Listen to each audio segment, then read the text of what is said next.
Like it's like, oh well, you should have made it more interesting, or you made the map too big. Like, no. I mean, there are certain games that have like individual like open world areas, but they're not directly connected with each other, and it will be too big to connect all of them. So you will have to fast travel between the different settings, but within them, you basically don't need to fast travel. It's really about game design that have elements of certain other genres of game experiences that you would want to have this skip to get from A to B. And if that's the size and scale of a world to save the user time, because all it is traversing, and they have no faster way of doing it, I don't see an inherent problem. But this is like comparing different genres of experience. And it's also especially fast travel is for going back to somewhere. It's for going to somewhere you've already been anyway. Yeah. Yeah, this is the guy that said items in open world games are boring. Is this the same guy? That reminds me of a fun thing that recently happened to me when I was playing Cyberpunk. I was getting an achievement saying, you found all fast travel points, and I was like, wait a second, there's fast traveling? Oh, yeah. I was like, holy crap, I didn't even realize that existed. I couldn't even think that was an achievement either. Cyberpunk? Like, how big is the actual world in Cyberpunk? Is it that big? It is decently sized. I think if you were to not use a vehicle and just run around, it would take you quite a long time to get from A to B. Yeah, I use fast travel whenever it's like a distance of like over 1,000 kilometers in Cyber. You mean 1,000 meters? Whatever. Because there's no 1,000 kilometer distance in the game. I remember the closest thing to fast travel in a game like Star Wars: The Republic was like paying a shuttle to fly you over a distance. It's like if you're on Tatooine, you'd go to the shuttle port, and then you'd go to the terminal, you'd book this flight, you'd go over to the droid, and it says, oh, yeah, please wait, the ship is arriving now, and then you'd have to wait for the ship to arrive, and then you'd fly off to wherever your ticket was saying. And that was pretty fun, I admit. That's one thing I would say in general, is if you have fast traveling in your game, try to incorporate it into the game world. Like Pokemon does, where it's flying on a Pokemon. Into how you fly to other systems, because as well as the shuttle ports, you have the space ports, and the space ports are used to travel. So again, from Mos Eisley to I don't know, another spaceport, Coronet on Corellia. Yeah. I mean, Red Dead you can make the one with a stagecoach and train. Yeah, I guess Skyrim has a similar thing as well with the what do you call it? But that allows you to like travel and look at the environment, but also if you want to, just skip it. Yeah, well, Jenna, just think if you implement the fast travel system in such a way that it fits into the world, it just makes it feel more like a world, which is great. So you have convenience and world building at the same time.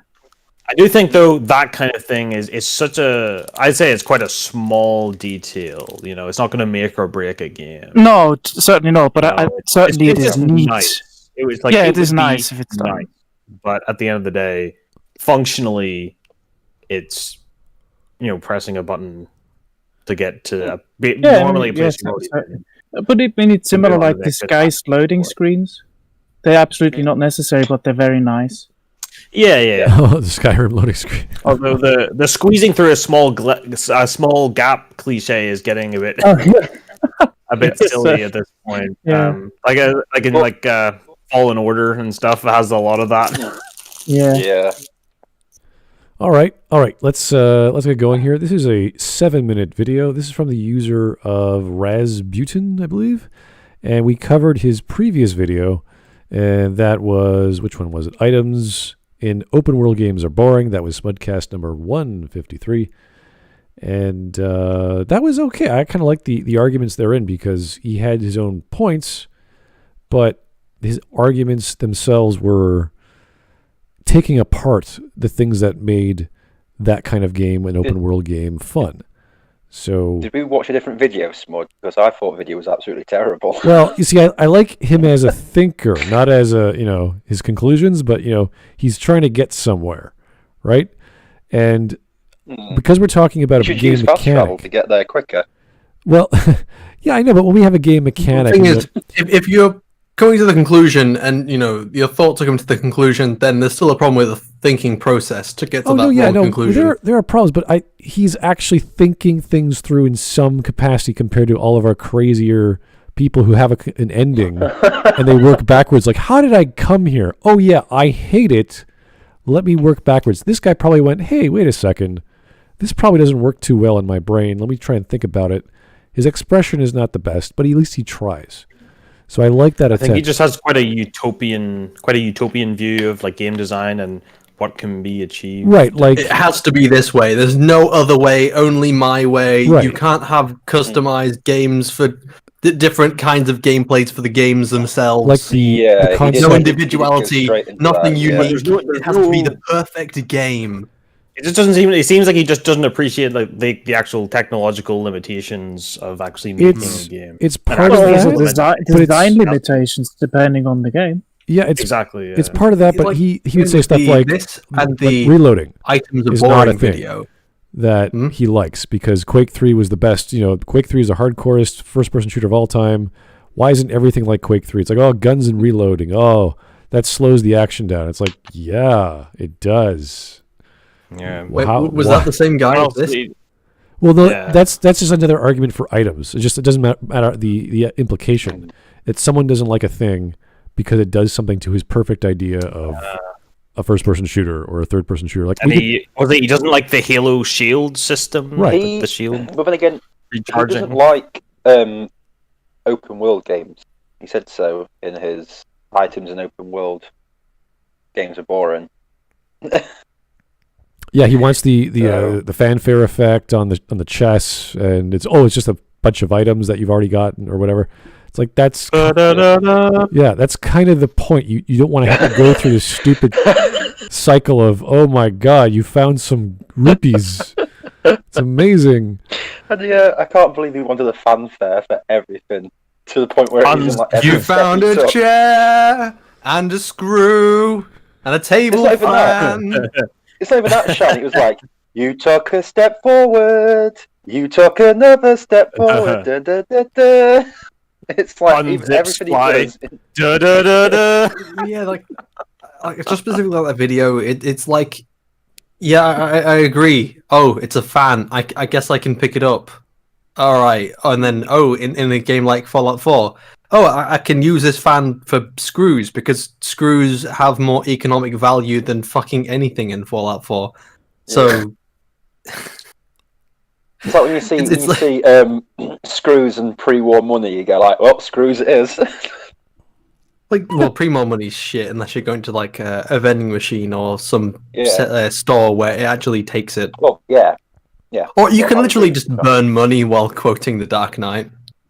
hmm It's not about money; it's about sending a message. Message. But this game is this guy seems to be focusing so much on smaller gameplay elements rather than I don't know, bigger elements like the gameplay itself or the I don't mind story. him talking about it. I don't mind him talking about these like topics, even if it's like small. It's just I don't know. No, but it's like he's putting so much focus on like the smaller elements, which is weird because it's really not that important. Like, I mean, Yeah, just but bringing up Fallout 4, the item system in Fallout 4 is the least of Fallout 4's problems. No, Fallout's Trust me, problems. I have Oh, played yeah, a lot yeah. of that fucking game. There Yeah. are so many more issues than the fucking items. hmm Yep. It's how like, cool. okay, well, here we have a ship. It's sinking, and like there's giant holes in the side. But you see here, there's this I don't little like the itty color of bitty that leak, wall. and I'm just gonna put a plaster over it. There we go. No, it's not even that. It's like the ship's sinking, but look, the cutlery is like all over the place. It's terrible. This is rubbish. These items are Your just neck too and water. boring. It's like, who cares about the items? The ship's sinking. No, but we Sinking. need some more fanfare for the items. The linen on these beds, God, terrible, absolutely rubbish. You're neck deep in water. Oh. It is interesting to see these elements from different genres of games be disliked because they do something that another game would not do. Like with Zelda, every item you get is a tool and a key to open a door or get to the next section, whereas in Skyrim, it just could be a better weapon or a lesser weapon. And that is redundant and boring and whatever. It's like, okay, yeah, maybe. It's not that exciting. But it's also more believable that people throughout the world have stuff that isn't as good as yours. So yeah, it seems pretty reasonable. And if you're not just talking about if you're not just talking about like, I don't know, a fan, and you're talking specifically about like weapons or such, well then obviously, yeah, oh, this guy had a gun and I killed him. Is this gun better than mine? No, I guess I'm gonna leave it. Oh my, his gun does like 12 more damage. Oh well, I guess I'm gonna take it. Sucks to be you. I took your gun. Yeah, but this is... How many people complain that they can't pick up guns though in game from enemies? I think it just depends on the game because there are some games which aren't designed around like picking up weapons, but then there are some games which are designed around picking up weapons. Like again, Fallout 4, the game is pretty much designed around killing someone, taking their stuff, and then killing more people with their stuff. Sounds like a night in Liverpool. Anyway, let's get started because we're just going to be rambling for another 20 minutes if we do this. So let's try and hear an argument first and see where he's going. Because on a surface level, it seems kind of silly to hate a mechanic that saves you time and gets you where you want to be faster. So anyway.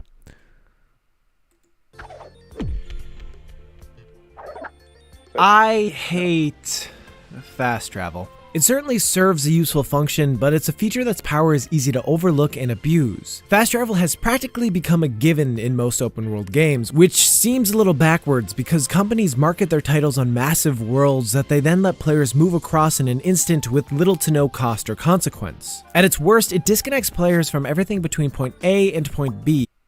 Not really, because you have to explore that path first to get to that. Yeah, you've already point. been there. And then really, I mean, unless your game is designed in a specific way that it's going to be a lot more interesting, or it's not going to be that bad traveling between those 2 points every time, but it's going to get very tedious and repetitive if you're having to spend, I don't know, half an hour every time you want to go between these two cities, going backwards and forwards, doing the same exact path, just as boring as always. And you say, oh, instead I can just do it in like a second or so, and I can. I don't really see what movement mechanic would really save that. I feel like if that's gonna be annoying either way. The only way you can really fix it is by adding mounts, which would make the travel time less. Yeah, it would make it a lot shorter. At the same time, you're still having to travel the same distance over and over and over and over and over and over again. See, so once we identify the actual backtracking, isn't it? Once we identify the backtracking in the game is something which a lot of people really don't like for obvious reasons. What I'm trying to say is, once we try to identify what he's getting at, what the problem is, so backtracking or quests, that becomes the parent problem. This is a symptom of something else, I think. And he's going to argue for it, or rather against it, for its specific impacts, without addressing what it is the problem. Is it the quest system? Is it the storytelling? Is it the lore? Is it the plots? Like you have to go from A to B and then go to A to C and then go back to A and go A to D. Like what exactly is the problem? Because I don't think fast travel by itself, if we look at the genre of open world games, is inherently wrong or bad. It's kind of necessary. It speeds things up. You don't need to do this anymore, et cetera, et cetera.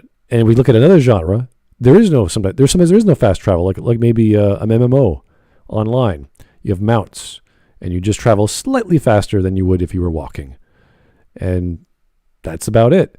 So, does he just want everything to be interesting along a linear path, or is this part of level design? Is this part of quest design? It's going to be a lot of work to make every single path on every single place be so interesting that you're going to be thrilled to go over it over and over and over again. It's like, oh my god, this path Right. It's beautiful. We've got a nice river. Oh, some trees. Exactly. Oh, there's some So enemies to kill. Your level every fucking design, time. Your level design would be extremely linear, or only facilitating that part of the story that you have to go get a thing for a person and then come back, and then go back to that person to get a whatever. And there would have to be other things along the path that would change for you to go, oh, I wasn't expecting that, or oh, there's all this other stuff on the side, like off the beaten path. So it would want you to go there elsewhere. Yeah, but Smud, in D&D, you can do that. You can make every Oh, no. Not the D&D argument. No. That's still burnt into my brain, that D&D argument. Oh, dear. What was the D&D argument? does it. Zach was like... You can do anything... Yeah, you can do anything in D&D. It was extra credits used. Someone else used it as well? No, he used it. Or was it just him? He used it for the items in open world. He used it as well. Oh, I'm that was sure he did. Okay.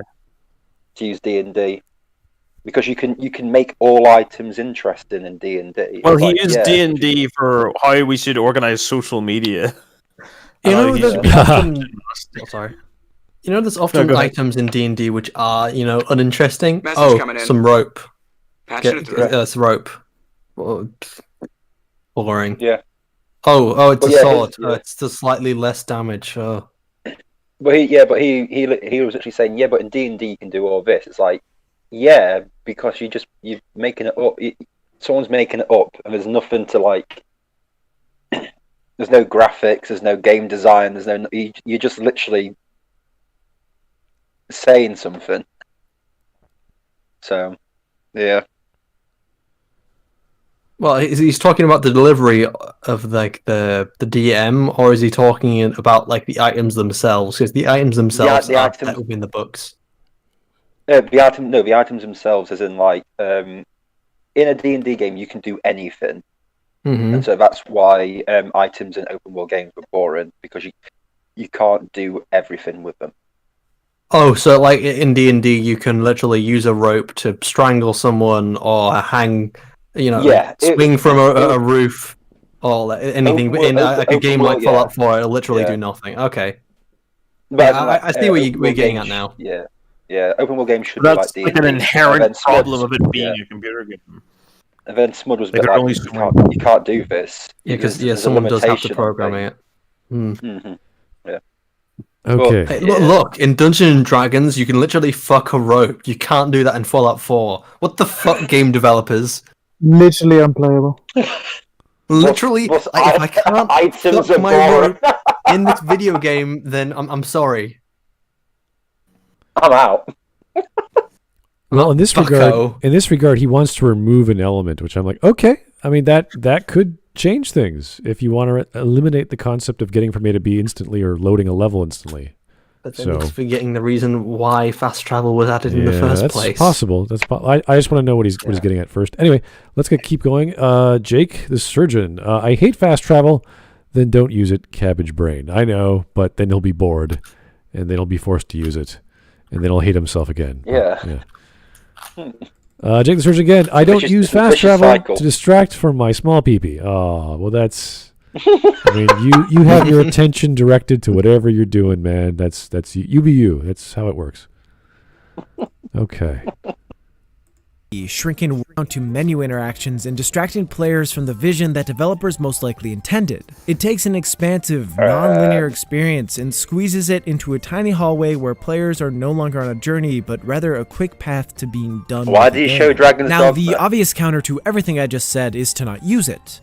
But the obvious counter is you still have to go down those paths in the first place to unlock the next area that you don't have to travel between all the time. It's not like the moment you load up Fallout 4, you can go straight to Diamond City and then skip all the area in between. You have to travel to Diamond City in the first place, exploring the whole area, and then you don't have to do it again if you really don't want to. Okay, he showed Dragon's Dogma there. Their fast travel, you can only have so many fast travel points, and you've got to place them yourself. And you have to use fairy stones to travel around. So it's really up to up to the player to get hold of these. And the fairy stones cost a lot of money to buy, so you're quite limited. So I don't know why he talks about that kind of thing. He does talk about that type of thing later. In the newer version, there's an infinite fairy stone you can find. Oh yeah, the Dark Arisen. Yeah.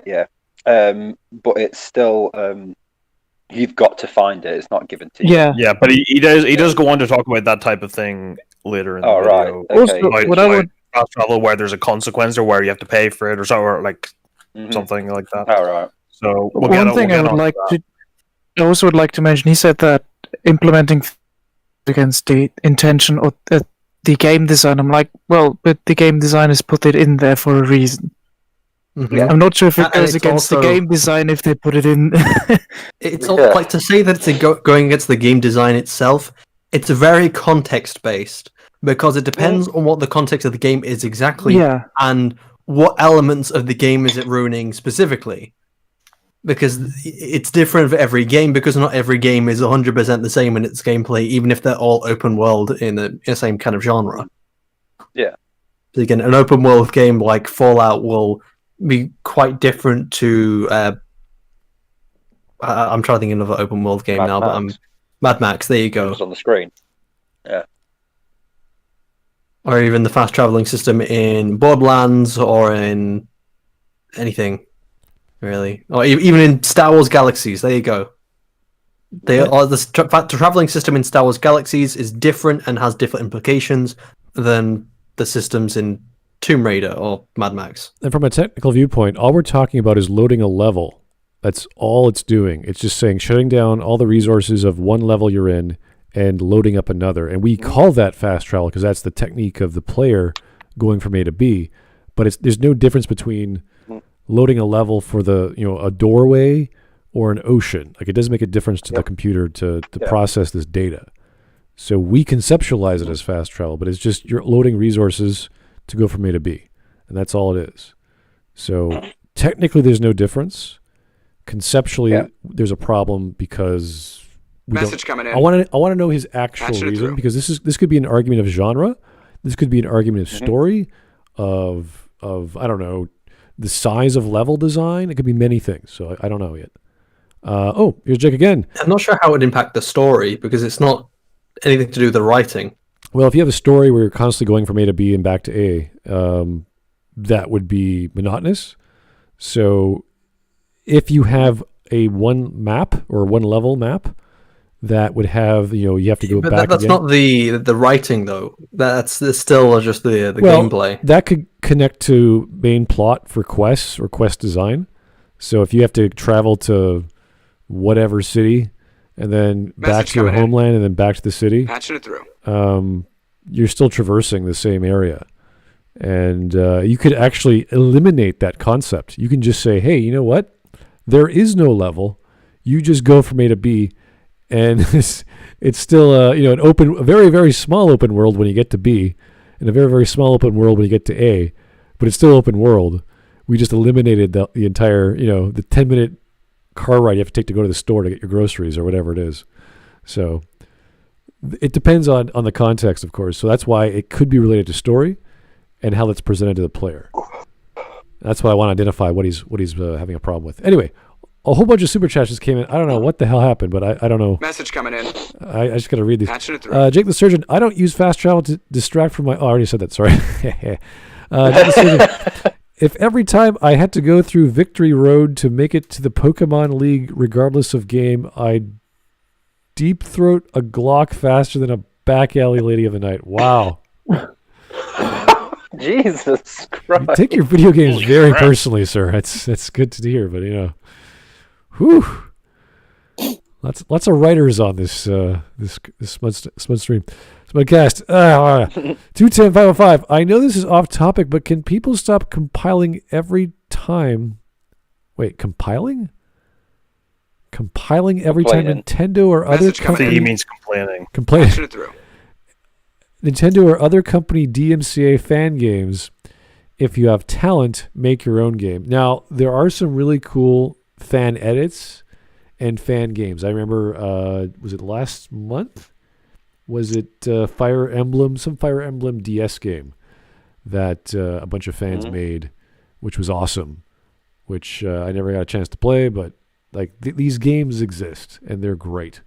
And all it takes is one good design from Nintendo or some like Namco, one of those old style 16-bit or 32-bit games that have a grid or whatever, the turn-based, and people can make their own. Once they have the formula figured out, they go, hey, it's a great formula. I'm going to do my own story. I'm going to do my own characters, yada, yada.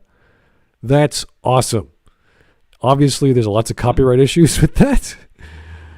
But they're not making any money, so there's no inherent flaw or problem with that. It's just you can't technically use it for your own means. So that's a real shame, because there's some amazing fan games like the Chrono Trigger Resurrection project, which I was very sad to see go, even though it was like 90-something% complete, and Square Enix pulled the plug on it. But they're great. If you can get a copy of anything that fans put together, it's comparable, almost comparable to paid amateur game design. Well, I'm gonna agree with Super Chat that I personally prefer it if I see people making their own games, even if they're heavily inspired. I just personally prefer that. Oh yeah, especially when you have the creators of, let's say, XCOM, go to a Kickstarter and do their own thing, even though the games aren't perfect. They have new ideas that the XCOM formula didn't bother to implement, even though XCOM 2 is a very polished experience. So you get new ideas from people trying out new things that are willing to have like hundreds of bugs on launch or whatever. So, yeah. Just got to wait a few months for those to get cleaned up. Joe Crazy, Metro Exodus has no fast travel, and that is technically an open world. Metro Exodus is a much tighter experience than the Fallouts and the Hero Engine games and the MMOs. So it's much, you're getting a different it's a survival game, so you can't have too many open world concepts that are too large. They have to be tight, and that's to its merit, I think. So they do a very specific kind of open world experience compared to Fallout, for example. Okay, Alex Halo. But Minecraft's fast travel is great. Patching it through. The Nether. What? The Nether? Is that what it's called? The Nether. Mm-hmm. I don't know. I haven't played Minecraft to know what the Nether is. I know. I should play with my nieces and nephew more, but I just don't. I don't know what they're doing. Darth Malrock. Ooh, Malrock. That sounds cool. DMCA on free fan games is disgusting and immoral, though certainly legal, and should be called out every time. It's tough. There are reasons for it, and I understand the legal reasons, but there's also like no damages. So you can't technically sue someone for damages because they're not making money. But you do have the right to suppress someone using your IP. So yeah, it's a mixed bag. The one I disagree with the most is with the Smash Bros. Melee thing, with the thing for playing it online, whether they were using for the tournaments, the online tournaments. Okay. That Nintendo like cracked down on, even though it's like they're not selling GameCubes. As far as I know, it's because they were using emulated version of the game, and Nintendo has a hardcore stance against emulators. Message coming in. I think that's silly, because they're I agree. They're literally not making money from like what's being emulated. So they're literally they're not losing money from them emulating that at all. Well, I completely agree with you. The only caveat I personally have is that it's well known that Nintendo has a very hardcore stance against emulators. So I was absolutely not. I was not surprised when it happened. Yeah, I'm not surprised, but I still think it's very silly, especially during the pandemic when this is the only way for this kind of thing to happen. And if anything, fucking buy the emulator. and then sell like an official emulated version. But they're not gonna do that. No, they won't do that because that would actually make sense. I might actually make the money, but it's stupid because they're not planning their own. Yeah, it is a fascinating concept to get first party developers who make their own hardware to say, hey, you know what? I'm going to respect what these kids are doing or whomever, and actually sell an IP either to them or use your own IP and sell on their platform just for the sake of it. Because once you have that platform, it's not like ubiquitous like a PC. That's why you don't see like Nintendo games or certain RPGs from Japan on like Persona. Like Persona would be hugely popular, more so if it was on PC, but they're not going to do that. Well, Persona 4 is on PC. Oh, it is? Wow, I didn't know that. How long did that take? Persona 4 is on PC. It was or like last year at some point. Oh my god.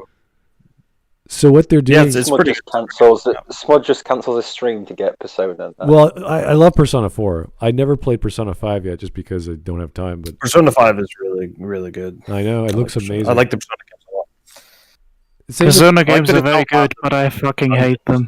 It's a love-hate relationship. I agree. It's a love-hate relationship because it takes I can so understand long if people to play. don't like them, but yeah, it's my cup of tea. Definitely. I know. No, I absolutely think they're great games. It's just absolutely not my cup of tea. Yeah, not even story. It's gameplay wise that I just really, really have issues. Yeah. I can understand that. Hello, LitDev. Hello. Hello. Oh, hello, LitDev. This video is a lot of fun. Fast traveling. We gotta get through super chats, then we'll get to the actual topic of the video. We're having more fun talking about other things, but we're sort of orbiting the topic. Imagine my shock. We're sort of like a satellite. Like, oh yeah, first time, Smud. Fast travel. It's a short video. We have time. Yeah, that's true. Okay, Joe Crazy, Smud, Minecraft. Let's play when? Give me month or two after the CES this month or next week, and whenever they announce the new laptop versions of the RX or the RTX, and I'll get a price point to buy one of them and get a new computer, and we can play all kinds of games. We need the official Smudcast server. Yeah, I'll have to rent one out on Minecraft server on Amazon Web Services. We'll just rent one out. You guys just dump whatever shit you want on there. Yeah.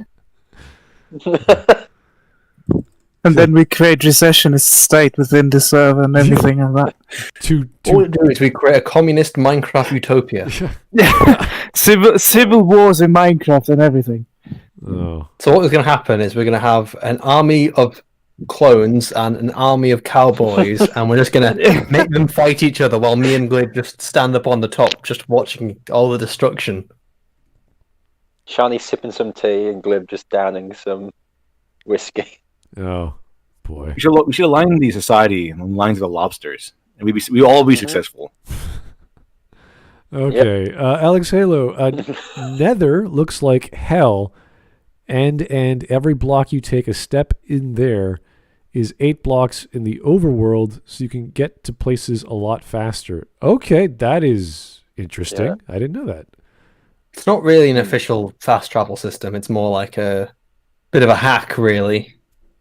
Something which the game wasn't really supposed to do, but they left it in because it's useful. Sounds like probably is because we find it kind of neat. Interesting. Yeah. Mm-hmm.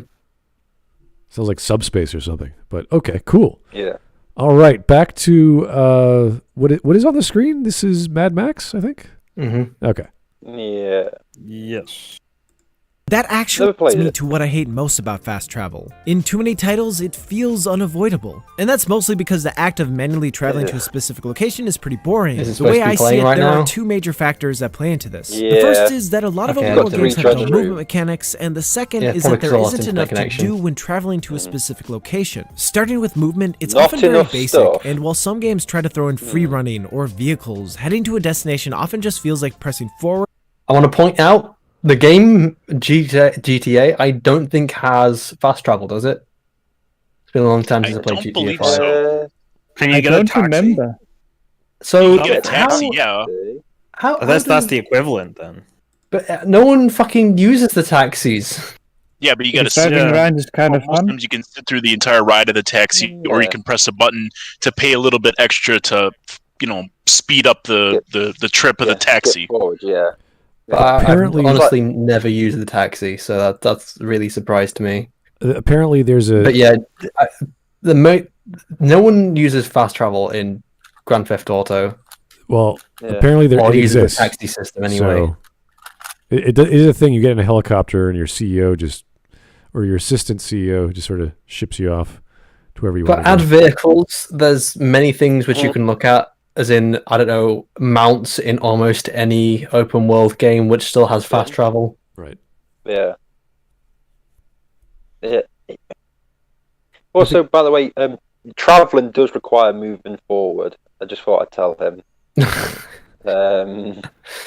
Well, what else are you supposed to do with your movement? Do flips? Message coming in. I keep saying I don't this. know. He will not be happy until everyone's doing Dr. Zoidberg whooping around the map. Maybe That's the only way to I have travel. enough of this. I'm going for a scuttle. Traveling in games is often pretty basic. You walk forwards or run, or you have a mount. Oh. It's like, what else? How else are you supposed to travel? think about Travel in the real world is kind of basic. All you do is walk forward. I will, however, say I would really like more games to have glitched momentum physics so that you can get ridiculous shit going with traveling. Because that's sometimes really fucking fun. You get the gravity You just gun want and you to- stand on something and it makes you go flying. Well, imagine. Philosopher just wants to glitch in a T-pose and float dear. around the map. That's the way he... No, I don't want to float. I want to zoom around half of the map in seconds because of fucking momentum I gotta physics say, not working. I gotta say, I would love to play a game where you can just like press a button and yeet yourself across the map in seconds. Peacefully Well, yeet yourself across the map. Imagine. That's one thing that Vader was did to so the Emperor. Non-violent. funny about certain areas in the original Xenoblade Chronicles. The momentum physics were just poorly programmed as heck. And as soon as you get speed and jump, you just fly over the map. Well, imagine instead of pressing up all the time, you're pressing left or right, but it's the same concept of going forward. So imagine your direction is based off your momentum vector. So you have a certain position in space. So let's say you're on a skateboard and your body is facing to the right because your right foot is on the front of the skateboard, your left foot is on the side. So you'd be holding right because you're going in that direction with your body, even though on the screen it may look like you're going straight up or whatever. Like there are other ways to control physics to make it feel different. Yeah. But you're still going in a general from point A to point B. You're not like, all right, flying around and forward. You're still going forwards. So there's ways around this, but you really have to design an entire system for that if you're so bored of traveling from A to B and back again. So I don't know. Also, with him saying there's not much in the world, it's like, well, that depends on. Right. I'm trying to make the argument of game designers who have like Nier Automata. The guy who made Nier Automata says, you know what? Every game is the same because it has one mechanic or one concept for a mechanic. What he tried to do was every level was going to be different. It was going to be a shoot 'em up. Then it's going to be a puzzle. Then it's going to be a platformer. Then it's going to be a 3D on-rail shooter.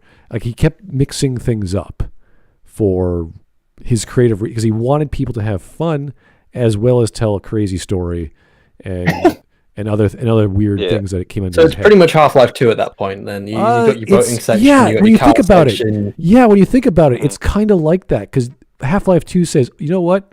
To hell with your guns. Here's a stupid weird thing that manipulates gravity. You're like, what? What? No, like that mixes things up, and that's why people love that game design because they weren't expecting. It is constantly changing things up with puzzles and different ways of doing combat. So, like, while games like Halo will be totally focused 100% around their combat, there'll be games like Half-Life which are constantly changing everything up. Right. So I don't mind having creators do that, but that's the whole premise of their design. It's not just I'm going to make a game where everything's like WarioWare and everything is a 5-second crazy random mini game you've never seen before and it just happens so quickly you have to pay attention. They can do that route, or they can do purely like a Halo game. Everything's perfect balanced, neatly tight with all your mechanics. So if he's complaining, it's not like another game. I want to really know what he's getting into, since he doesn't seem to like the genre of open world games so much that we've heard of him. So anyway, Joe Crazy, but fast travel is completely avoidable. Well, yeah, I know that's one of the points, that you can just keep walking forward to get back to where you were, like the quest giver. You can do your basic movement. The thing is, in games, movement is pretty basic. But you get to look at women. I'm still kind of I'm with Dev here. That is true. I'm still perplexed by that comment. Because what other way is there to travel other than by vehicle, by walking, or by running? Teleporting, I guess. It's But you're still going forward. I don't know. Unless you're talking about a game where you can like run on walls and ceilings and all kinds of other stuff. You're still moving forward. That reminds me of one thing, which for a game like Mirror's Edge, if they were to make another one that is better than the last one, a game like that, I think that is basically centered around you moving around in the world. That's the main thing about the game. Make the movement as much fun as possible. In a game like that, I think fast travel would be out of place. Yeah, but that's not that's not an open. That's not a full open world one. Yeah, I know, certainly. It's just designed to. You're basically. It's not a straight line per se, but it's still very specifically designed to guide you in the direction that you're going. Yeah, but as much. Well, Mirror's Edge Catalyst was a bit more open worldish. I mean, if they did something like that, you know. It's like fast travel in Call of Duty. It would just stand out. Yeah. In a campaign, yeah. Well, all right. I don't think the system works. And sometime in a bar deplete and then replenish. It's mindless. Hell, The Witcher 3. All right, so he was referring to running or using stamina points to get, for me to be faster. So that is used for many, many games to do anything, whether it's magic points or skill points to do a maneuver. So you don't want to spam all your abilities at once. You have to have some system to control that. It's the same in MMOs. We've seen it all throughout gaming. So I don't think that's a very good argument because it's so broad. It's found in so many genres. But also, it's kind of seems like reduction. It's very reductionist, saying, "Oh well, it's so mindless. I just have to push forward on the stick." Right. Yeah, also, if you don't want to see it's kind of like saying, "Oh, combat is so mindless. I just have to press the attack button." The thing is, if you don't want to see your stamina bar go down, just use fast travel, mate. It's kind of. I remember the movement you use stamina. No, the movement has to be really interesting, guys. Why don't more open world games have fucking space hoppers? Wow, that'll be fucking interesting. Why don't more open worlds have benders all in them? Just Well, I remember the game design of Tribes 2. If you guys recall playing that game, the gamers invented a mechanic. It wasn't invented, but it was discovered, called skiing, and it was based off. Because you have jets on your back, and you can actually build up momentum based off the hill you're on, and then you sort of ski down that with your jet, and you launch yourself off a hill. Right. So there's basically maps were designed for these skiing lanes to get from A to B to C really quickly. So it was cool. I think the game's still around, but these kinds of concepts can be done to change how maneuvering and navigating works without having fast travel. But that's pretty much the game. There's other things like a heavy, a mid-tier fighter and a light fighter. So it's all based off weight, and that's what skiing was about. Yeah. So all the heavies were really slow, but they can still ski. But the light guys are just whipping around the map like crazy. Also, isn't he the one who said about with the items, not weighing your character down and stuff? So why is he complaining about stamina going down if he was happy that stamina goes down?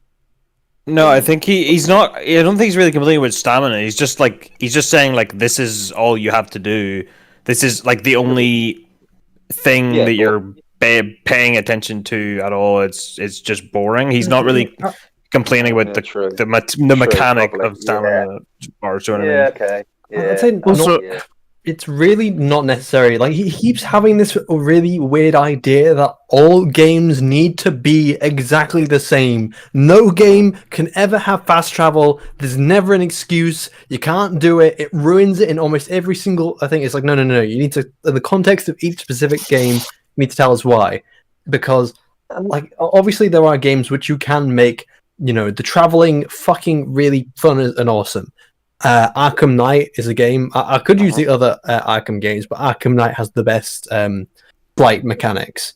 It makes zooming around the city and flying incredibly fun. As much as you can shit on the rest of the game, it's very fun to upgrade your grapple, super grapple, go zooming up into the air, and then glide down, and then zoom back up into the air with the grapple, and then glide again across the city. Yeah, it's very fun and it's very fast. And you know what? I'll give credit to Rocksteady. They created a very fun travel system for their game, and so fun that you never want to use the fucking bat tank. Oh no, sorry, the Batmobile. It's a bat tank. Don't fucking lie to Rocksteady. The bat tank that non-lethally runs over a criminal. Every time you run at a criminal, 90 miles an hour, it just sends them flying with like a shock animation, and they go. No, they're fine.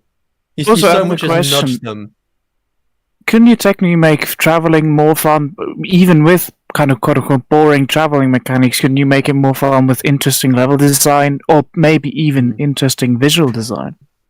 Yeah, I think there's a limit. What I'm more saying is that you can make your traveling interesting, but it's not exactly necessary. It's not necessary. People have the fast travel system, and the fast travel system doesn't ruin every single fucking game. Like he's saying it like it's completely destroying the whole game. Like he's saying it's a horrible thing that you can just go from point A to point B. You never, explore this whole area that was built. It's like, no, what the fuck is that argument? I've already said, no, you have to explore the area first in order to fast travel to it. So you've already traveled the distance in between these two places to get there. So it's not taking away anything from the game. It's just making it so it's a lot more convenient rather than having to travel all the way across the map. It's like, oh, I've already been to this place, so I can very easily get back to it. Yeah. All right, let's keep on going. Even went as far as making movement partially automated. There should be more to it than that. In my experience, third-person titles typically handle movement in more interesting ways than first-person ones. This is mostly because they tend to be less focused on realism, allowing for more possibilities. For example, Prototype, while lacking in many... Wait. Why would that be an argument for first-person being less focused on having fun traveling mechanics? What? I think that's what does first-person shooter connect with realism specifically? That is quite. But what if the aesthetic is going for realism? Because you can have. First-person you can still have. Obviously Mirror's Edge and stuff, and like Ghost Runner. Yeah, but also the movement limitations of first person are due to first person in a sense. If you compare, for example, a Mario game in first person would be fucking hell. Yeah, if everything stayed the same. Like to see it, but I'm more confused. Yeah, but so depending on the game. So yes, there are certain options that you have available to you in third person that work better. He specifically attributed it to its a third-person games are less realistic. Yeah, that's what confused me. Is like, wait, what? No, because there's the world itself and the game itself which designs its realism, not if it's based on being first person. I do think, in terms of the combat is probably going to be somewhat more flashy and stuff, and your character's probably going to be moving a lot more in ways that they wouldn't if it's first person. So I can see how it can seem more fantastical in some ways, but I think it's still okay. It's what if it's not a good point to make to say that all third-person shooters are less realistic, or all third-person games are just less realistic in general because that's or more that based first on person the makes design of the something game. inherently more realistic. Yeah. Yeah. No, but I can that's see a a weird trend. argument. I can see a I- trend in Certainly, first-person yeah. games in terms of, especially in terms of movement. You're not going to be doing like, I don't know, like but- what he's saying, like or like Yeah, but Spider-Man. in 9 out Like of- a first-person 9 out of Spider-Man game would be 10 weird. But in 9 out of 10 first-person games, you don't even see your own feet. So Yeah. Yeah, but one It's thing kind I of would also weird. say, I mean, the most quote unquote realistic games I'm aware of in terms of movement and stuff like that are like Rockstar games, like Yeah. Red Dead Oh Redemption 2 yeah. and stuff yeah, like that. yeah, that's yeah. And Oh yeah, that's, you can certainly have like more realistic third-person games. No, I'm not saying that one is just to argue his point, saying well, first Yeah. person is more inherently realistic. I'm like, well, I wouldn't say so. It's just like, Also, I'm pretty sure he was showing a scene off of one of the later Saints Row games, which is not Saints Row 4, which is not Yeah, Saints Row intentional. 4. It's in the Yeah. Matrix, basically.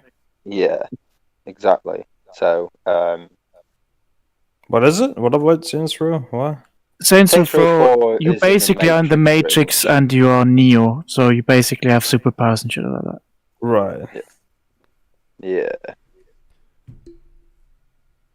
Other areas excelled in having free and fluid movement when traveling around the city. Stringing together different powers to yes, avoid touching the ground was realistic, satisfying, yep. and it took a hell of a lot more effort than just pressing forward. Movement in And this it's third and other person. games like Infamous, No, you do Arkham still City, press and Sunset forward. Overdrive become challenges in seeing how long one can go without touching the ground, which adds an entire new layer to traversal. Giving players more things around a map to interact with and more ways to interact with them is important in making movement less tedious. It's also important to give players a reason to manually travel. A great example of this can be found in Oblivion, where running and jumping This are is the both tied to dumbest skills fucking that level point. up the more they are used. This makes travel feel like it progresses as a character by acting as a reward for not just skipping over everything. In What the fuck? How does that make it less tedious? Because you have to jump around like a maniac in Oblivion and Skyrim. You gain levels That's great. by walking. That's an Fuck's incentive. sake, dude. I will give him one Oh. thing. Movement in Sunset Overdrive is really fucking fun. Oh yeah, Yeah, but and you in know, Every but game no has to be Prototype, fucking Yeah, but Sunset Spider-Man, Overdrive. Like whatever. not every game has to be flying. Yeah, but It's you're perfectly still fine to moving have a game where forward. you walk normally. A person. Yeah. No, I But every totally game agree. needs you are to have still, but you're still just fantastical pushing jetpacks. like, yeah, you're still just pushing a button or a joystick forward like you would Yeah. in the Fallout game. So when you go like, yeah, you're doing more than just pushing something forward. It's like, no, you're not. You're still just pushing that stick forward. I think there's a little bit more Yeah. to it. There's like, oh, you're gonna jump off a building. You're I gonna. think grind on a this thing. video Okay, almost I'm- seems I'm like, gonna- hey, I'm gonna Well, walk forward on a road. It's still the same amount of thinking. to me this video almost seems like, hey, I really like fun movement, so every game should have fun movement.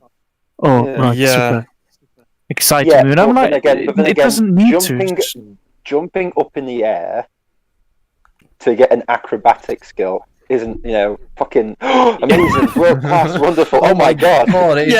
It ruins Oh, the instead of tediousness walking. of walking forwards. It's so amazing. Well, it's like I saying get to I jump. This jumped guy up must a little bit. Yeah, having this guy a- must love space hoppers. yeah.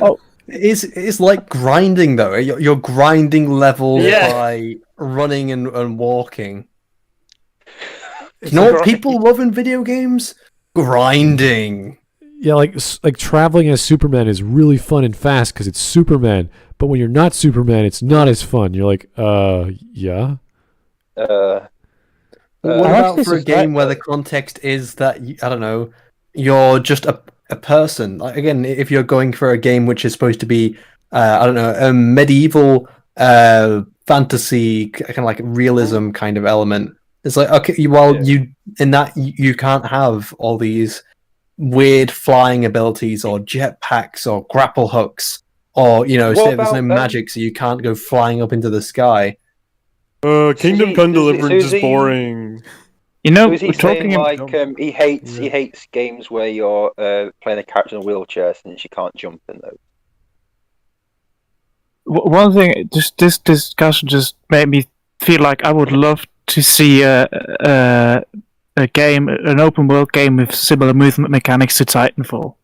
That could be really fucking fun. That'd be interesting. Yeah.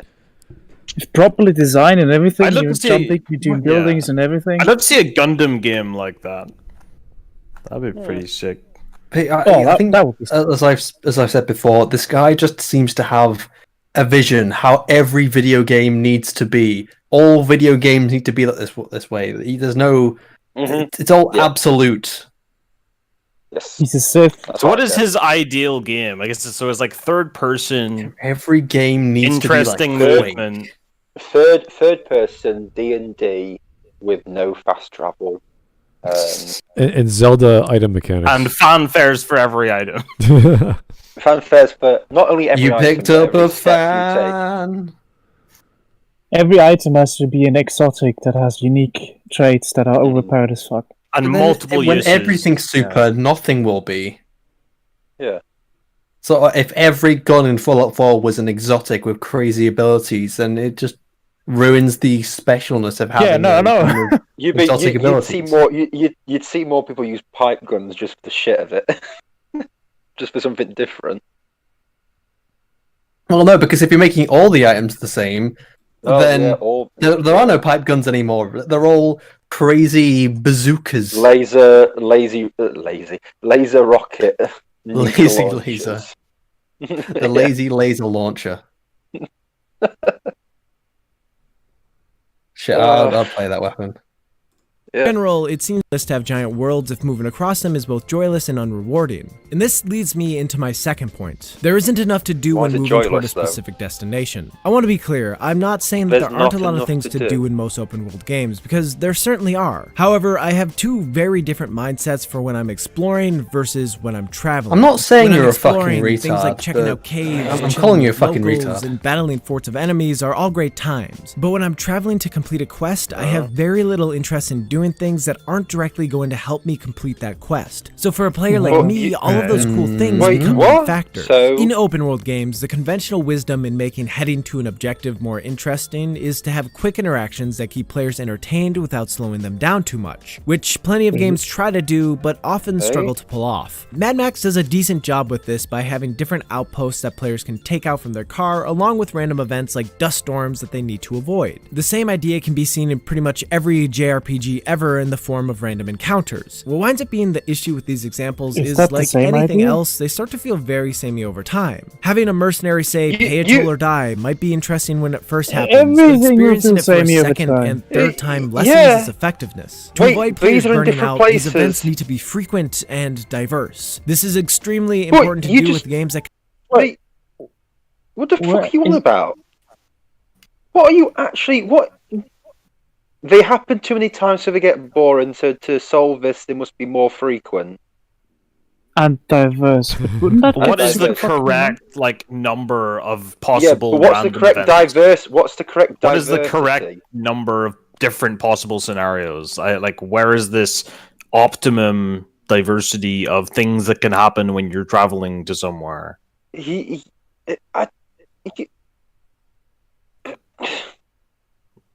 I don't know what he's on. I don't know what he's arguing about. By what standard? By the way, you wouldn't have to deal with that if you just use fast travel. If it annoys you that much, use fast travel. Don't fucking get stopped.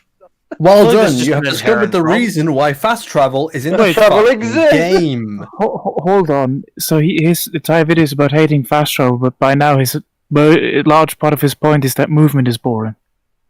Yeah. So just use fast travel then. So his first point was that movement is boring, and his next point is not enough things happen when you're traveling to somewhere. Yeah, and now his point is stuff that does happen is samey because you're not using fast travel, so you see it a lot. Well, yeah, that's why they put fast travel in, so you didn't have to go over the same stuff constantly. with games that consistently have players travel back and forth to the same locations. Some quests intentionally have players go to out-of-the-way and difficult-to-reach places that are then revisited multiple times. Like in Skyrim, the main quest has players travel to High Hrothgar on more than one occasion, which stops being fun after the first trip. Places that need to be returned you can fast travel there. Centralized and easy to get to. In theory, Fallout 4 does a pretty good job of this by having Diamond City located in the center of the map. With that said, when playing, I found myself returning to my home base far more often, which was in the starting location at the top left. All of this really comes down to improving how games approach world and quest design. With open world games being so huge, players spend a lot of time traveling from quest marker to quest marker. I would like to see quests put a bigger focus on how to get somewhere rather than just getting there. The Witcher 3 does some interesting things in this regard with its implementation of the Witcher sense, which is used for tracking in various quests. In the end, it is just another thing that pops up on the screen to follow, but it makes sense contextually and it focuses on a smaller scale, making the moment-to-moment travel more interesting than chasing. But that's not equivalent to fast travel, though. What is he on about here? Part of a quest. That's not the same as going back to somewhere that you've already been, which is the point of fast travel. Again, the contextual things are different, though, because with a waypoint, let's say someone said, raiders raided this village. They took my dead husband's wedding ring. Please, can you get it back? And then the raiders have this camp over here. Please go kill them. So that contextually makes sense that they've told you where the raiders are. You're then going to go to that place to raid them. There's no issue there unless it's a mission where it's like, oh, go find something, and then there's a marker like right above it. Then that's an issue. Again, it's all fucking contextual. The fucking nitwit. So I don't actually even know. Even in most find something missions, there isn't a waypoint just telling you where to go, because the whole mission is telling you to go find something, to use your fucking brain. And then with The Witcher, of course, it makes fucking contextual sense because you're tracking something. But even in The Witcher, they have waypoints telling you need to go to this place, you need to go over there, go here. You need to go to the general area. But this has nothing to do with fast travel, though. This isn't the same as going back to where you've already been, which is why fast travel exists. I don't understand what he's going for. He's like, oh, you've got to go to what is it in Dragon Age? High Hrothgar. Skyrim, yeah. Probably I said Dragon Age there. Fucking hell, my brain's just gone. Was it there to begin with? Probably not. But he went, you have to go back numerous times, and if you keep going up, it gets boring. Yeah, fast travel. But the idea that it shouldn't be hard to get to, like, it's up the top of a mountain. It's like it should. But the thing is, if it wasn't hard to get to, that would take away so much gameplay. Because so much of getting out story-wise, it's also important, where it is, lore-wise, story-wise. Yeah, lore-wise, the fact that it's difficult to get to is important as well. But it's like just silly. Well, this is the equivalent of arguing say if you made it that there's a car that you can use, but you can't use a car to go in the night, like to explore something in the night, because there's no lights on the car, so you have to get a lantern, which is basically detective vision in Witcher 3, which happens in the Arkham games too. So he's kind of like, hey, there's this long route to go from A to B over there, but hey, the next main plot quest is detective stuff. That's good. You're like, okay, yeah. What are you talking about? Anyway, fast travel. Yeah. I don't even. He's just started on that, and I was like, I don't get what, because he goes from there needs to be more stuff, there needs to be less stuff. Lots of stuff is boring, little stuff is boring. I'm like, well, what amount do you want? It's the equivalent of, I think of a cat being distracted by the shiny thing over here, as opposed to chasing the mouse across the farm or whatever. It's like, oh wow, look at this piece of tinfoil. It's right next to me. I don't find this a very valid argument. All he's telling us is his attention is very poor. Yeah, I think the problem is, like, in most of these games, the fact is most of the gameplay is the combat. That's most of what you're going to be doing. That's mostly what you're trying to get to. Like, the reality is that's what you're playing the game for, basically. So there's nothing wrong with, I want to get to the next bit of combat, essentially. And it's like, but you have to have fun all the way there, and it has to all be fun constantly. Yeah, but no, you're getting to the combat, and that's fine. Yeah, but I do find traveling fun in these open worlds. I love seeing an open world that feels, alive. Doesn't, even though I don't see. Yeah. I like the ones first that feel time. alive. The first time I go there, even sometimes seconds. Like, it's amazing to see like a waterfall. Like, see, you walk into a valley and it's like perfect. It's green. It's covered in trees. There's a beautiful waterfall, and there's wildlife everywhere. It's just gorgeous. And then when the first time you look through that, oh my god, it's beautiful. It's perfect. The developers have spent so much time making this look brilliant. And then, I don't know, you walk through there about 50 times, you stop caring. Yeah. But you start taking it for granted, and it's no longer becomes like a big thing. It actually becomes more tedious. Yeah. Well, I'm a kind of person who's weird in that way, and for me it's still, awe-inspiring and really fun the 200th time. Yeah, but... I still find it fun traveling around places, but obviously, after hundreds and maybe thousands of times going through it, I can understand people going, I've seen this bush 1,000 times, but I'm still trying to figure out why he hates fast travel beyond him just being incredibly nitpicky to liking one type of game. Well, the only thing I've gotten thus far is that he really thinks that movement is boring in a lot of games. Yeah, but I'm not sure what he thinks. Why he thinks fast travel is bad. God, if only there was some. He's almost going like, God, this is so boring. If there was some way for me to travel quicker between these points. I seem to recall a statement from Yahtzee. He was describing, was it Mass Effect 3? What would Andromeda be like? And this is a joke he was making. It would be really fun if everyone had jetpacks. If that would be really great.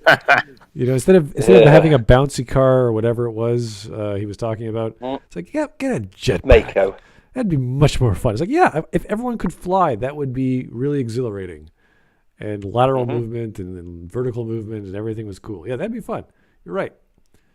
Is that the concept? I mean, it happened. Yeah, it did happen. Yeah, I know. Is that a concept that's part of the game loop of Mass Effect? Not really, but it can add to it. So you can do these things in games if they fit, but they're not an inherent problem with the game. It's just an addition. It's an evolution of the game. So if imagine, I don't know, our Witcher here had like the boots of Hermes or something. He'd run really fast or jump really far or something. And he'd be bouncing around like Jet Set Radio or something. It's like, that'd be wild. That would be also totally crazy in the story that he's in the setting he's in. And suddenly he'd start sounding like Mario every time he jumps. Woohoo! Yeah, it'd be ridiculous. The next game theory video is Mario secretly Hermes? Oh god. Is Mario secretly gay? There's actually a fun little story about the development of Witcher 3. You know that when you can slide down hills. And while implementing that, some of the developers had some fun and gave Geralt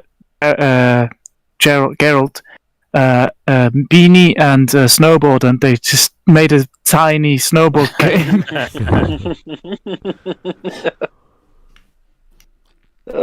Anyway, let's keep going. A dot in the text. But this issue as a whole isn't something that can be solved solely by character abilities. Worlds need to change as well. Although it would slightly impede on players' freedom, a good way to do this would be by making certain areas only accessible by various travel-based quests. Instead of being told to talk to this person in this place, I'd find it more interesting if quest descriptions were closer to figure out how to get to this place. Here are some reliable options. Maybe there's a ferry there that are games that do that, you idiot. Or maybe there's a cave that's the most direct path to the same town, but it's the home to. But also, if somebody tells you, "Hey, go to talk to that person over there," isn't that kind of like saying, "Figure out how to get there"? Yeah, figure out how to get there. Yeah, but it's like, okay, not only does that not have anything to do with fast travel, because I know. Okay, that's waypoints for a start. And there are games which do that. It's like, oh, find this place, find this person, find this item. There's a general idea of where you've got to go. Here, you've got to work it out for yourself. Here's some clues. He was last seen in this general area. Go find. Yeah, I don't feel like every quest has to be like that, though. Yeah, not every quest needs to be, hey, exactly. Like go look, go have a mystery.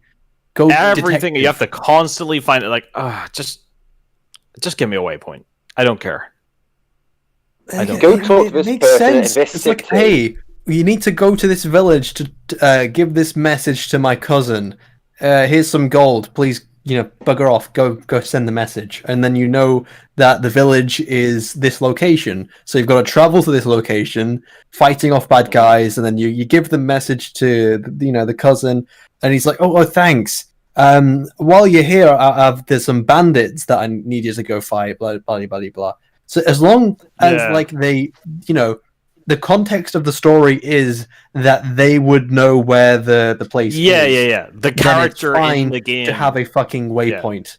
The character in the game would understand what the directions are. They like, oh, I know where that place is that you're saying. I know what that means. Not unless it's like, I don't know, go discover Atlantis, and there's just a waypoint, and you just walk by it's just in the... Like, that would be shit. I give it to you. Yeah. Because... Oh god, some games do that. Like, but a lot of games are like, okay, go discover Atlantis. You've got to. So you walk around this general area, you find a cave, and then in that cave there's like a note of an old explorer, and he once found Atlantis, but then he covered it up because the world wasn't ready to know. And then there's a clue about where it was, and then you quest updates with the next clue. But again, this has nothing to do with fucking fast travel. Yeah, that's the problem. Yeah. What? Go make a video about how much you hate fucking waypoints in games. Well, he has a mini-map video, so we might go. Yeah, go make a video about how much you hate moving forward in video games. Why doesn't the world just move for me? Why do I have to move in the world? Trigonometry is so boring. Oh my god, it's just so. God, 3 points, like what? 3 dimensions? Like, well, come on. It's like I bet you he'd probably moan. Talk about this. The easiest way forward is like probably blocked with something. I bet you he'd bitch about Fallout New Vegas having to go through the quarry with the death claws and stuff, because that's the easiest way to get to New Vegas. Home to a big old dirt. For this to work and still give players agency, there would need to be multiple paths like this to every location, and ideally, new options would open up to replace old ones. This would break up travel so it isn't that kind of what an open world game is? Yeah. You can travel in numerous ways to your locations. Hey, I can travel by horse, or by helicopter, or by fucking flying, or walking, or by fast travel. Well, if you haven't been there, then usually you can't travel there through fast travel. Surprisingly enough, even when I'm playing Fallout 4, I'll still not really use the fast travel that much unless I'm really in like, oh god, I just really can't be asked to traverse the map. When you've had a lot of missions. And you're over encumbered, you can't loot anymore. It's easier to fast travel than do all that again. Or even if there's like a waypoint in the general area, I'll still just walk out there for the heck of it. Yeah. No, for me, I usually just almost exclusively reserve fast travel if I've been doing something that's related to something else, and those two things are just on opposite sides of the map, which is like really bothersome to travel back and forth. Yeah, if it's like if you think you're going to spend at least an hour traveling, normally I'd rather just hit this mission with all my stuff. I don't want to travel over the map, waste half my resources, maybe accidentally get killed. You have to fight like 50 death claws. Yeah, it's like I could do it, but I'd rather just not.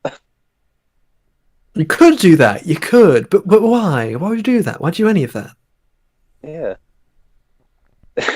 So it isn't just a long, boring trek, and it would make worlds feel more than just cities surrounded by big, open, empty spaces that reuse the same assets over and over. In the end, there isn't just one solution for making travel less boring and Okay, so you literally just described what a city is surrounded by countryside. Yeah. I think this guy just does not like open when world I games. go outside of York, it's just all fucking fields and trees. It's coming to... Oh my fucking god. He's just criticizing all the game mechanics that people enjoy in open world games. Like the item system, the level design, the quest system. The open world. Like everything the about... open world. Like the game. The box the game came in. Like the console the game's played on, the PC the games. I can't enjoy it. It ruins the game because it has no fanfare. It just has the game title and some box art, and the game when I needs open to be more than that. It doesn't make a fanfare when I open it is just taking minute aspects of games, which again, it's not like a flaw in every game. It's not like what's a problem in every single game, like regardless of context. Loading screens. It's really hard to think of one. Yeah, but I suppose loading screens. Even then, I think loading screens is kind of contextual because it depends on how long it is. Yeah. But what were you going to say, Smart? Uninteresting loading. Well, I'm looking for arguments he's making. It's a flaw in every single game, which it just isn't. Like imagine a game that's very niche, like roguelike games. And roguelikes are kind of specific to like the way they look, the way they play. Like everything pauses if you're not playing the game, like everything around you is frozen. And it's like me complaining, in roguelikes, they're not real time. They're not real-time combat. They're not real-time adventure. Everything moves when you move. That's dumb. I don't like that. That seems unrealistic. I want yada yada real-time. Oh, yeah. Like that's what he's saying, because he's arguing genre. You can't pause real life. Right. Immersion broken. It's this kind of mentality. It's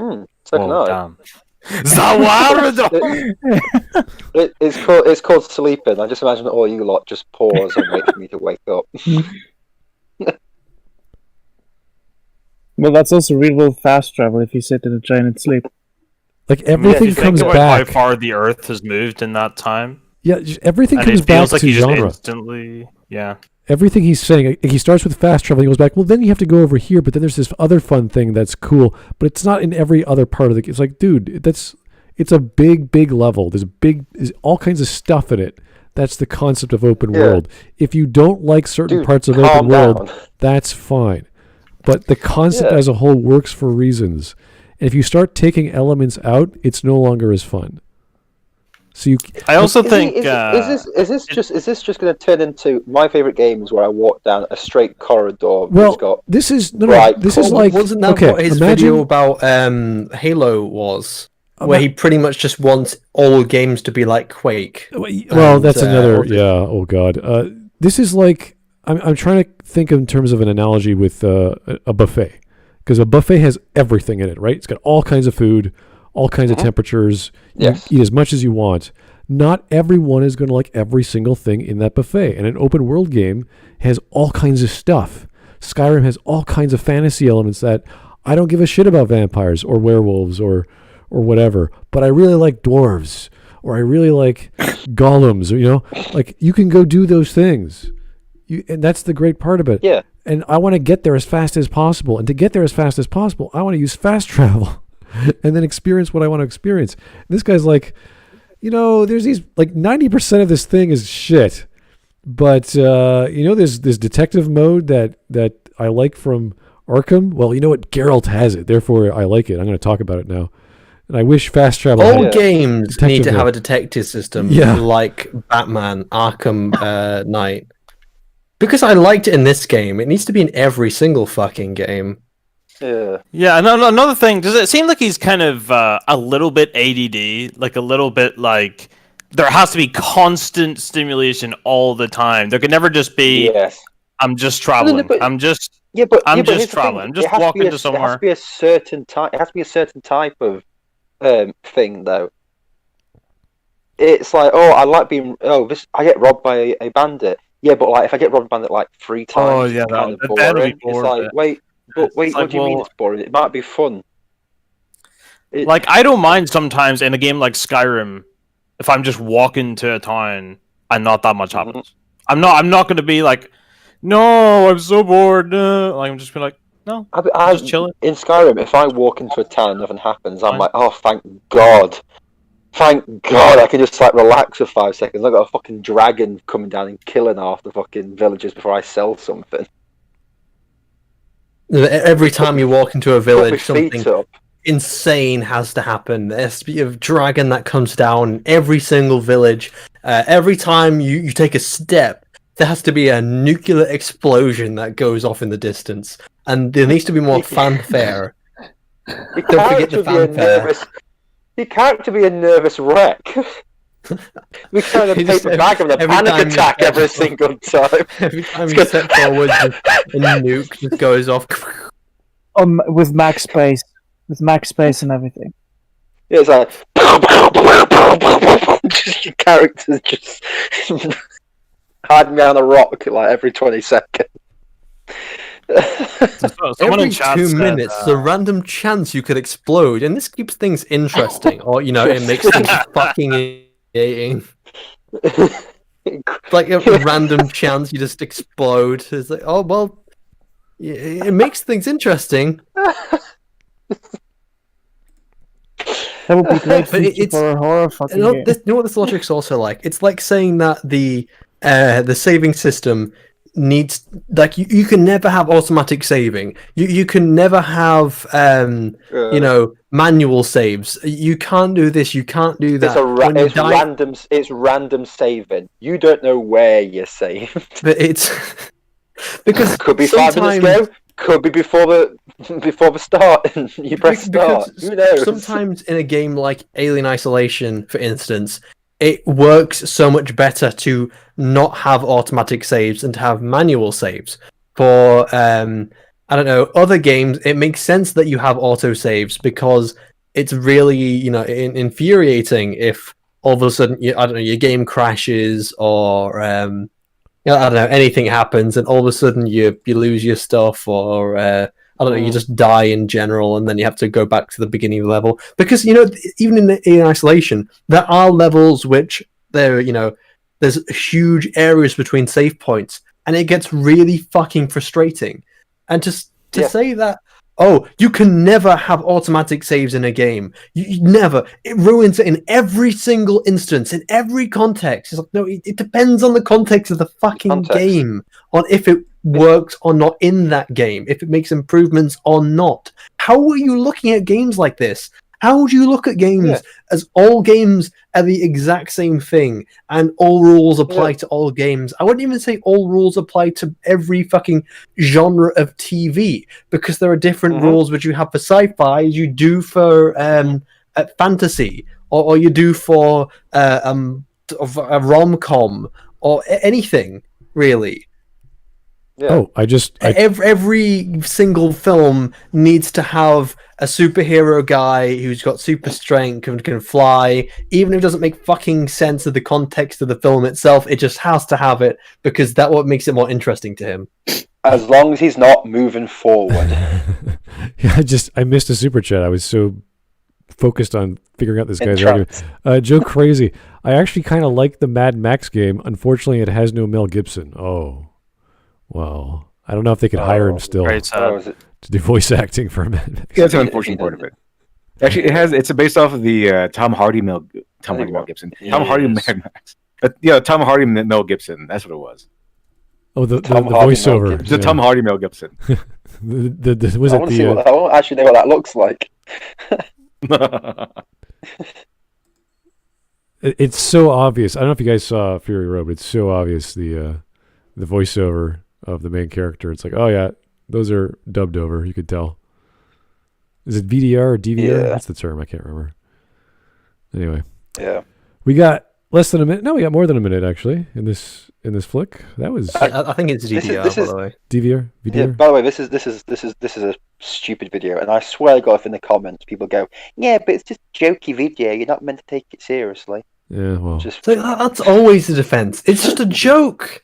But even if he's making a point, because there are people this who definitely make isn't a joke. This video is jokes definitely with not a joke. points, but because otherwise, how are you supposed to take anything they're Message coming saying in. seriously if everything's Patch just a it through. joke and they're not meaning it? But you can. There are Well- videos which a lot of people do make, like for example, ER, just at the top of my head, makes points while making jokes. I don't know. Let's say if I say Captain Marvel is as bland. That doesn't mean his as, point is a joke. a captain, No, but, as bland as I don't know, a plank of wood, and I'm saying in a joking manner. That's just what I'm thinking off the top of my head. Actually, And people aren't then- made of wood. I'm making a point, but Fact I'm check saying on the this character one. is bland while Fact also check. making a joke. It doesn't invalidate what I'm saying, and I'm still making Yeah, a fucking well, point.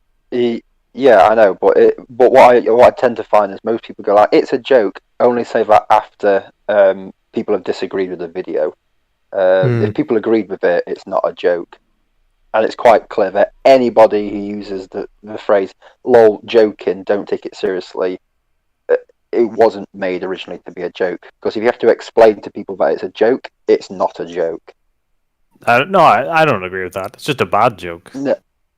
No, it's no. Like, but it's it- just I wouldn't if even you have to say it's a explain bad later on- joke or that it's because the saying it's a joke or it's just a joke is trying to imply that there isn't trying to make a point or isn't saying anything of any kind of value. But there are people who are taking value in his words, and he's intending people to find value in what he's saying, even if it's a joke. So he's saying this seriously. He's saying that even if he makes a joke about how open worlds are boring, he's still saying open worlds are boring. And we can say, no, there's this, that, and the other. There's That's that, not- and this, and that, and we can point to evidence and explain ourselves. Yeah, but Wait, Shani, are you saying this? lol, It's- joking. No, we're not saying this, but I'm just saying there's people who might take this as like, because the way he's gone through it, it's gone really quick, and he's not really made much point. People can say, he can come out and say, lol, I was just joking about fast travel. I don't think he could though. There's it's not even. There's literally no like. How can you take anything I that don't say see. There's seriously? It's no just a jokes joke. in this at all. There's like literally. It's not even. You'd be surprised what people can come up with. But I'm just saying because literally evidence. because on the last video we had, which we did with the Mario one, everyone was going like, "God, you took it so seriously." I do think he was being at least somewhat facetious. Oh yeah, but he No, wasn't very that's, good at it, and we're allowed to. But yeah, But to watch it as a joke, you just be sat there in silence because it wasn't funny. And there's nothing wrong with criticizing. Yeah, but it I as don't a think joke. Failed to make a cohesive point. I don't think that's and the it was a bad qualification joke. for. I don't think that's the qualification for being a joke. Is it is funny? Like Yeah, but even then, It's just not you can funny. criticize it Still a for joke. being a joke and not Message coming funny, in. or not being a joke Patch it through. and trying to be somewhat entertaining. So it doesn't matter what angle you're taking. Is it intelligent? Yes or no? Is it funny? Yes or no? And then you could talk about it. So I don't see the problem with Go like from the there, yeah. people call it the donkey defense. I call it that too as well, because everyone wants to defend Donkey when he makes a positive video about something he likes, and it's like fine. But when it's something he likes has dumb arguments, and then he follows it up with a joke. Oh, he's just joking. I think you can tell when he's being positive. He doesn't joke. Donkey, like he's really not joking about it. Like anything he's positive about. I don't think they all come across as 100% not joking at all. Like I think when he's being negative, he makes jokes, but when he's being positive, it's so obvious that there's no jokes there at all. But it goes down the thing of even if he's positive and he makes something wrong, people go, "Oh, well, he's only joking about that one." It's like, okay, so already there's a flaw in the argument. But there. he got He's like seriously so positive. upset about it. Like you could clearly tell that he was really like, no. Yeah, but this is what I'm saying. It does feel that a lot. Because that last video, it really did. That last one with the Mario thing, it's a bit like, yeah, but Matt Pat's only joking about stuff. It's like most of his videos are like this. So what is he joking about? Thing, and what's he being serious about? Because the crazy stuff he said about Mario, I've watched quite a few. He says equally as crazy things as serious stuff. you could easily take that Mario video as him being serious with some of the stuff that he said. And I've seen crazier people say crazier things. Completely. Oh yeah, I remember when I criticized his video on what was it? It was a Morning Nonsense, and it was the video saying that Among Us is like it's got this big behind the scenes story. I'm just like, no, I'm calling it bullshit here. None of this adds together. There is Was no this the evidence. one where he was saying the imposter is the one who actually owns the ship? Is that the theory? I can't remember. It was like it's every level like continues on from the next. I was like, no, I'm going to call bullshit on you there, because if it was continuing on from the last one, then there would be the amount of people that were left from the last session. And every game usually starts off with about 10-ish. And then that would be implying that so innocent then becomes an alien somehow, and it's just fucking bizarre. It's like, no, I'm calling bullshit because this has no ground. And then people say, don't take him so seriously. Seriously, yeah, exactly. This is the thing. It's like he made the Mario's a communist thing. Okay, I'm going to take this as a serious video from him. Well, but he's only joking. Well, I can't. Okay, he's only joking. Well, fine. The one thing I would also say about that video is that while he kind of towards the end says, "Hey, was all a jokes," but was it? So in the video itself, he kind of says, while it's likely not the truth, there's still stuff that makes you think about it. There's no evidence whatsoever for what I'm saying. This is kind of like But his hat is red, though. His hat is red. Who's that? He left it open. His hat is red, though. Yeah, but who's that conspiracy theorist in case America? I'm right. What's his name again? Well, that narrows it down. Small. That conspiracy theorist in America. Well, that narrows it down. Crazy guy he's very Alex Jones. Alex Jones, right? Alex Jones. Like imagine Well, you have to say it's crazy is like guy. Alex Jones, but like a comedian Alex Jones. He's like, hey, I'm just kidding about aliens. He's like a clown. Or am I? But he's not a yeah, comedian. exactly. Alex Jones isn't the aliens guy. Who's the aliens guy? David Icke. David Icke's the aliens guy. Whatever the theory is, right? Like he'll say the lizard saying guy. these things, like drawing connections, and you're like, okay, you're thinking obviously critically about something, and you're going down this path, and then you follow it up with, isn't it the same color as Mario's hat? You're like, yeah, it is. What? Wait, are you joking now? Also, can I just say, when he was doing his quick history of communism, that was 100% serious, as in like a brief overview of stuff, because he was getting, he attempted to get information, and I know someone called out saying like, someone said, it's boring, I don't want to watch this, it's boring. It's a bit like, yeah, I said that because I know he was going to get things wrong with that, because he's quite clearly not good at getting background information on things. He's not very good. He's not a good video creator. He just happens to work the algorithm, or as philosopher says, massage the algorithm. That's all he's good at. How we evaluate YouTubers who are successful because they're clowns. They act as clowns for entertainment purposes, and they could say anything. It doesn't really matter as long as it's goofy and funny and silly, and makes you laugh. Oh, he's just silly guy. It's funny, haha. For whatever flavor of comedy you like. And if he just keeps pumping out like videos that have like 2 cuts every second, you're like, what's going on the screen? Then you're going to have a popular YouTube channel. Just say things very quickly with lots of editing and goofy randomly. Shit. And show a picture popular stuff as well. Yeah, and show a picture of the pun that you're doing. Right. I remember an analogy JXC made for YouTube. Is like those simulator not games but more joke games like Code Simulator? No, I'm just everything.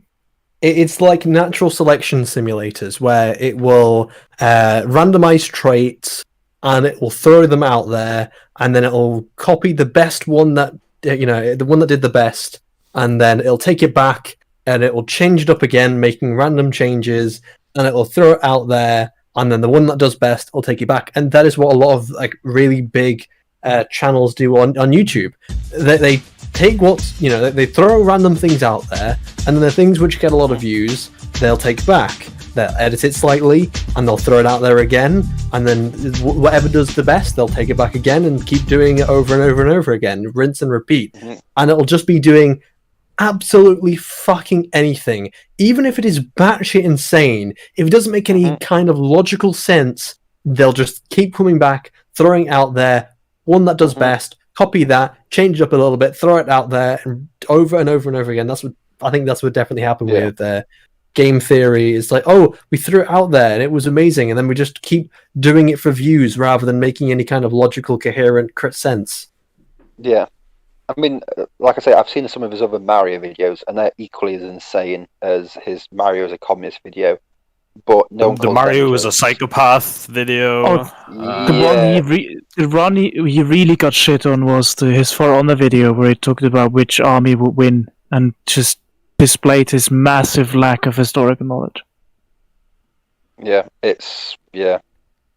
Anyway, let's keep going here. I got some super chats and a donation to read. Alex Halo, next he will say, all anime must be Western-like. I don't think he's that stupid.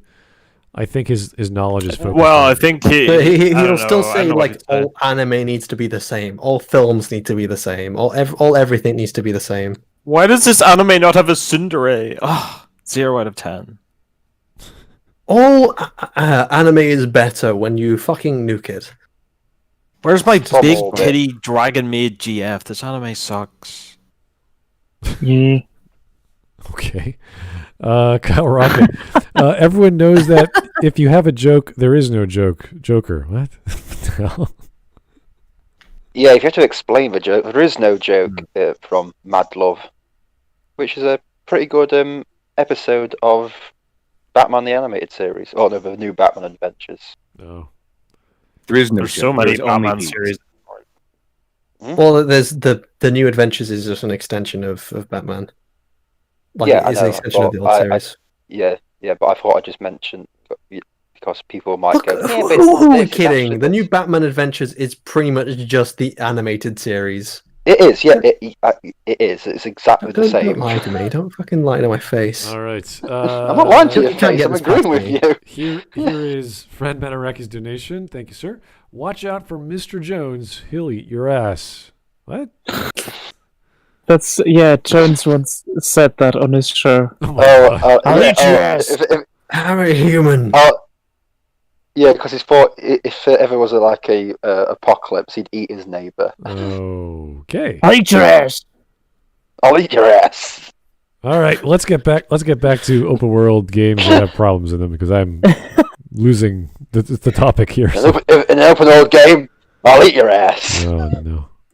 Open world types. It depends heavily on the type of game, so certain ideas I've suggested might work great in one, but make little to no sense in another. I don't think that fast travel should be completely eliminated from games. So now we're back at fast travel. Great. We're back at fast travel, and he's just admitted that there's lots of games are so different that the context that it makes sense that it's in, and it's different for all games. Yay. Great. So you've just invalidated, painting almost every single open world game with a giant brush. Well, fucking done. Fucking tool. What a fucking tool. Did we just say that? We both gone at the exact same time. At the exact same time. Is this his lol moment? Oh, just kidding, lol. Just joking. Just joking around. Yeah, this is... Oh my god. Oh... Because it gives players the option to play how they want to. With that said, I do think it needs to have stricter limitations. Okay, wait, no. It either works the way people want it to. You don't just say, yeah, but it needs restrictions. It's like, what? No. But some games do have restrictions, some games don't. Oh, fucking boo fucking who, okay? Wait. The thing I don't care about should have restrictions on people who actually care about it. It's like, who are you to say that if you don't want it? Yeah. Didn't he just kind of contradict himself? He just said, it's different for every game, but they do need restrictions. So, like, wait, is Yeah, it not but different for every game, or do they need This is it? like gun control, right? This is like different I don't it's like different for every guns. game, but every game should be Yeah, exactly the same as this game, I don't like found. guns, but every state should have gun control laws. It's like, wait, no. You can't say that. Yeah.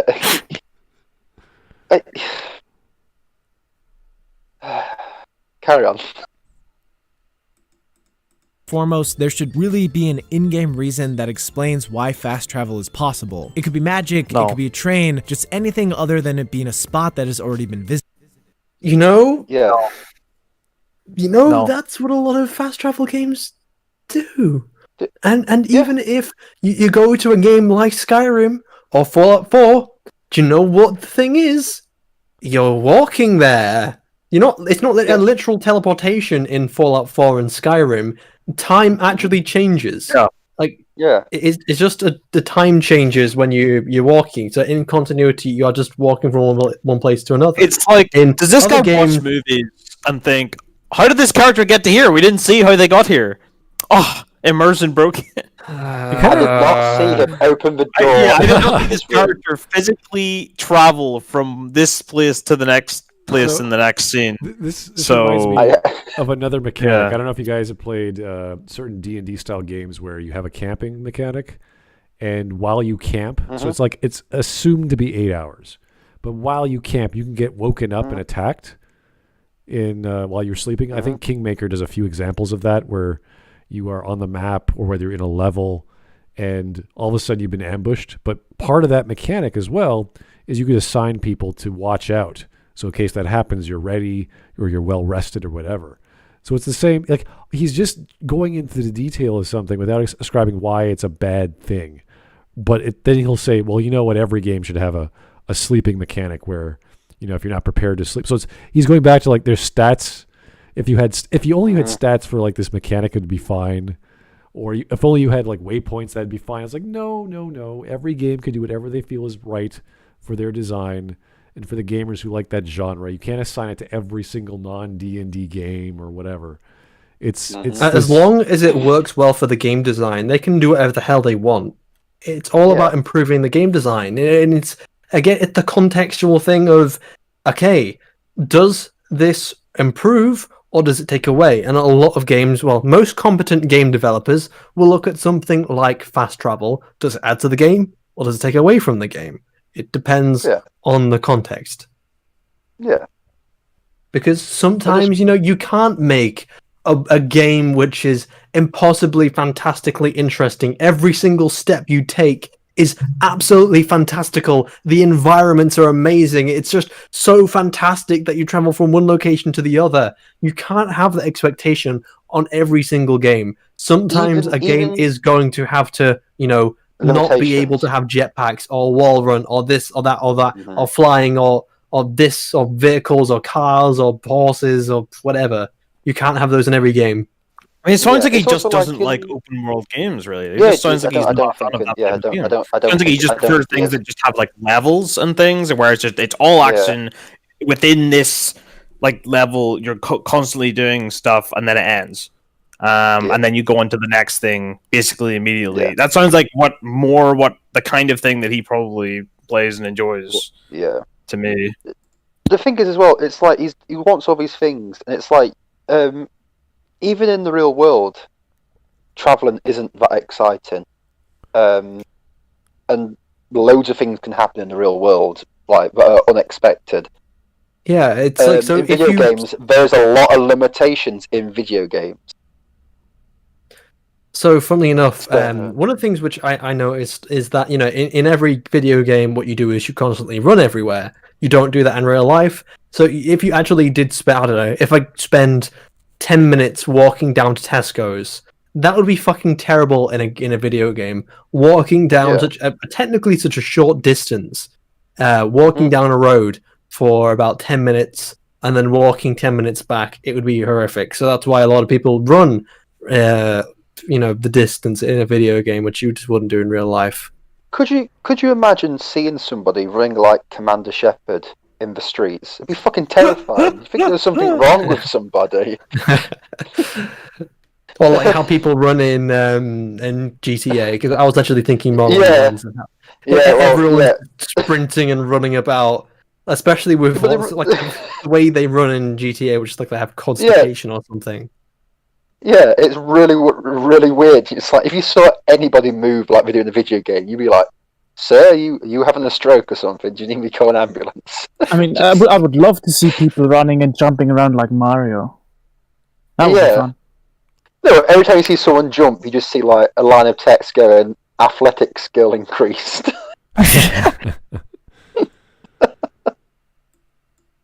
Secondly, there needs to be a consequence. A lot of games will have time pass, but players don't actually lose anything. It needs to either cost money, or have the player miss out on an opportunity, or put the player in a potentially dangerous situation. Wait. Okay. So there has to be a cost, he's saying. I'm like, okay. But his examples are, you fast travel to a location that you want to go, and all of a sudden you're getting attacked or something. Like just like every time you fast travel, you're going to get attacked. Like what? Like what? It's just a bunch of people waiting in their bushes. Yeah, just like, oh, time to kill the random guy. Why? Yeah, but also, why does it have to be so stressful?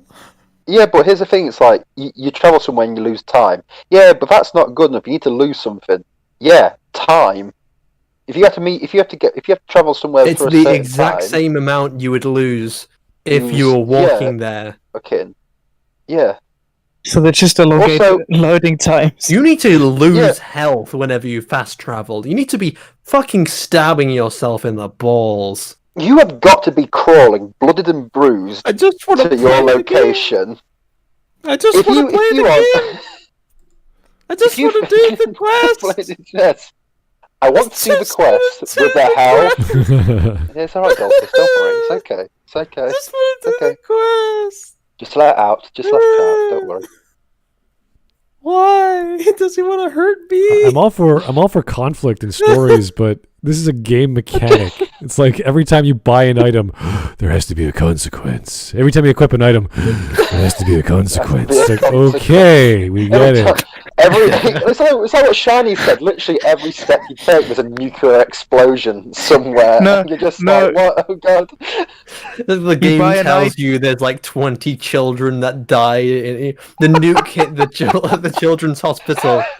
The Make-A-Wish Foundation was visiting there. Little Timmy had cancer, and he was trying to meet Markiplier. Like this is like whenever Tim died, and all your fault for fast traveling.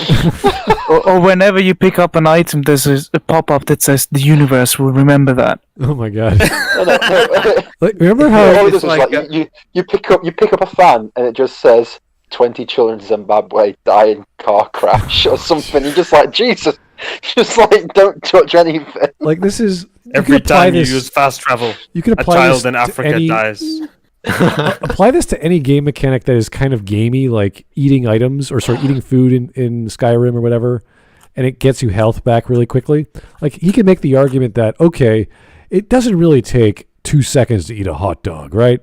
So maybe if it was more realistic, I don't know. You know.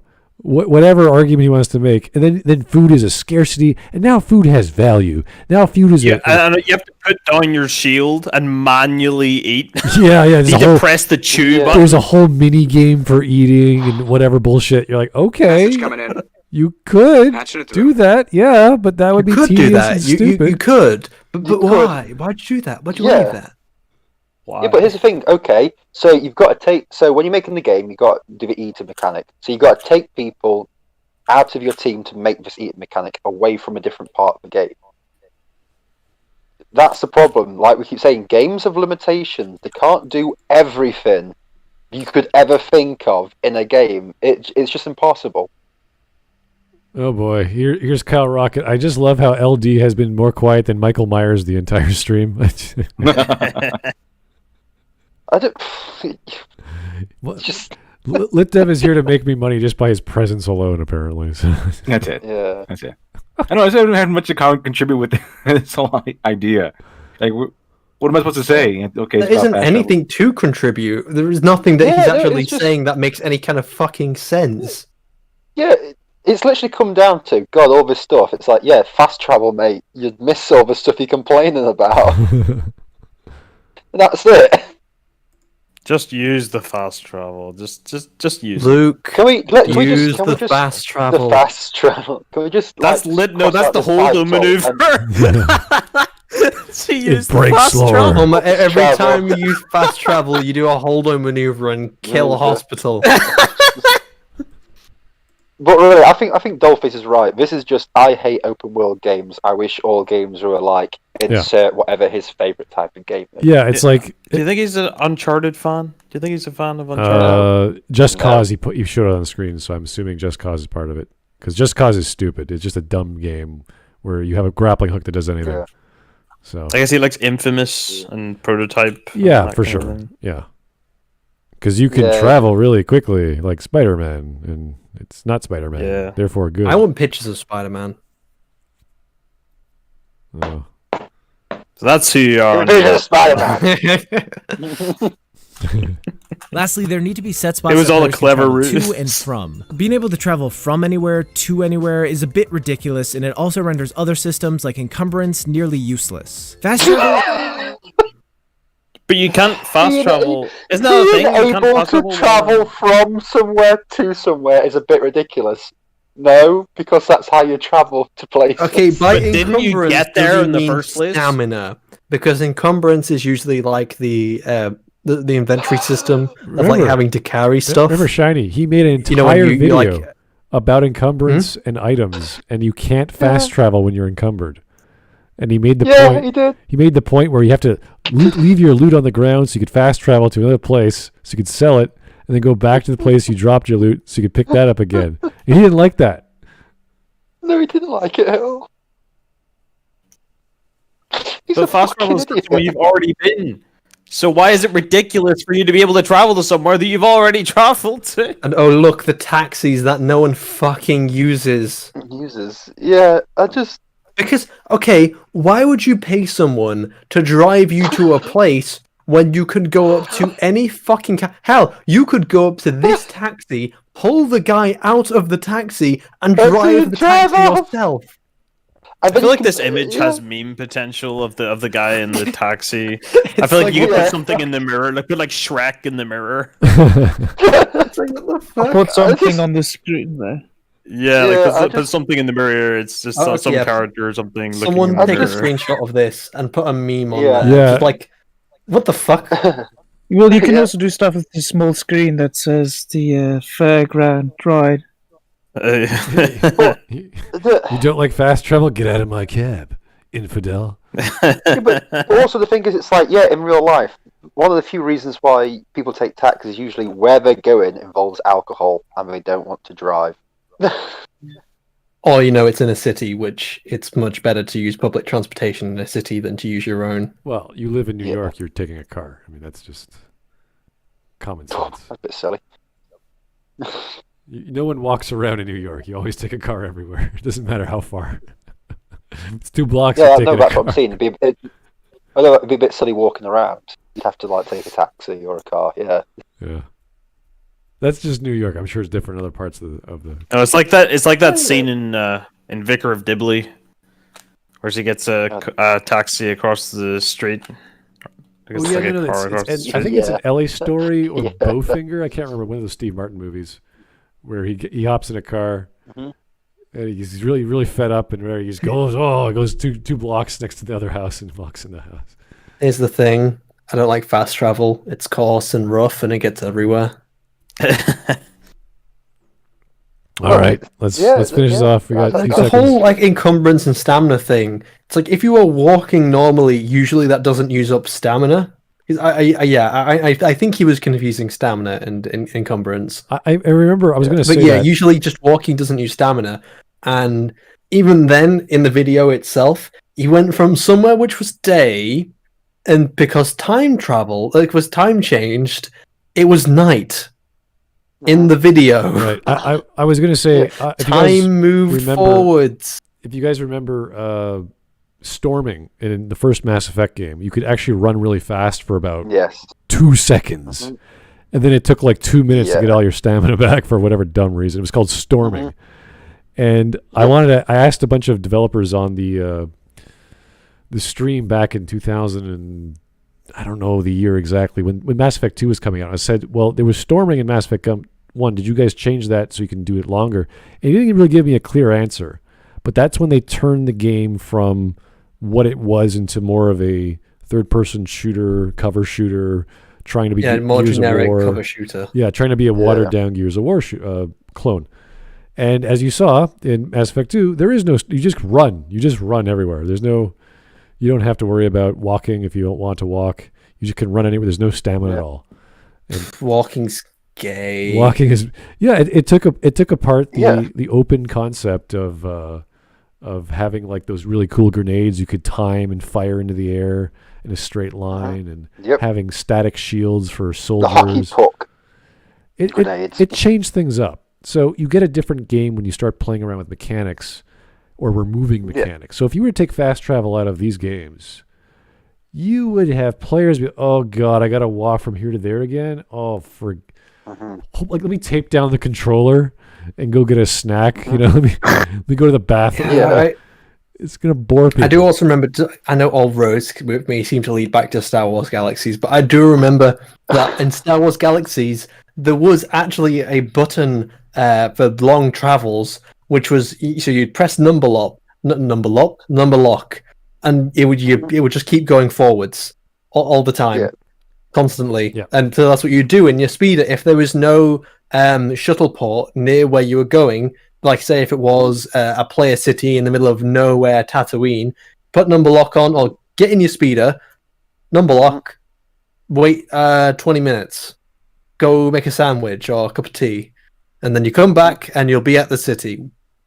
Pretty much, you could do that. Yeah. But funnily enough, not everyone wants to spend 20 minutes going from one place to another, not doing anything else.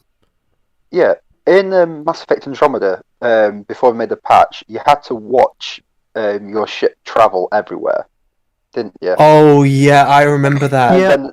And then everyone complained, so they had to add it wasn't watching it go everywhere. Well, what it was is every single planet you looked at, it had this huge warping animation that took so fucking long just to look at one planet. Yeah.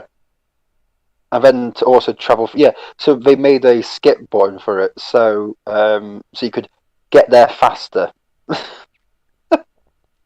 So people really don't like, hanging around. What's the term for updates to games that have like longevity of life or ease of use updates?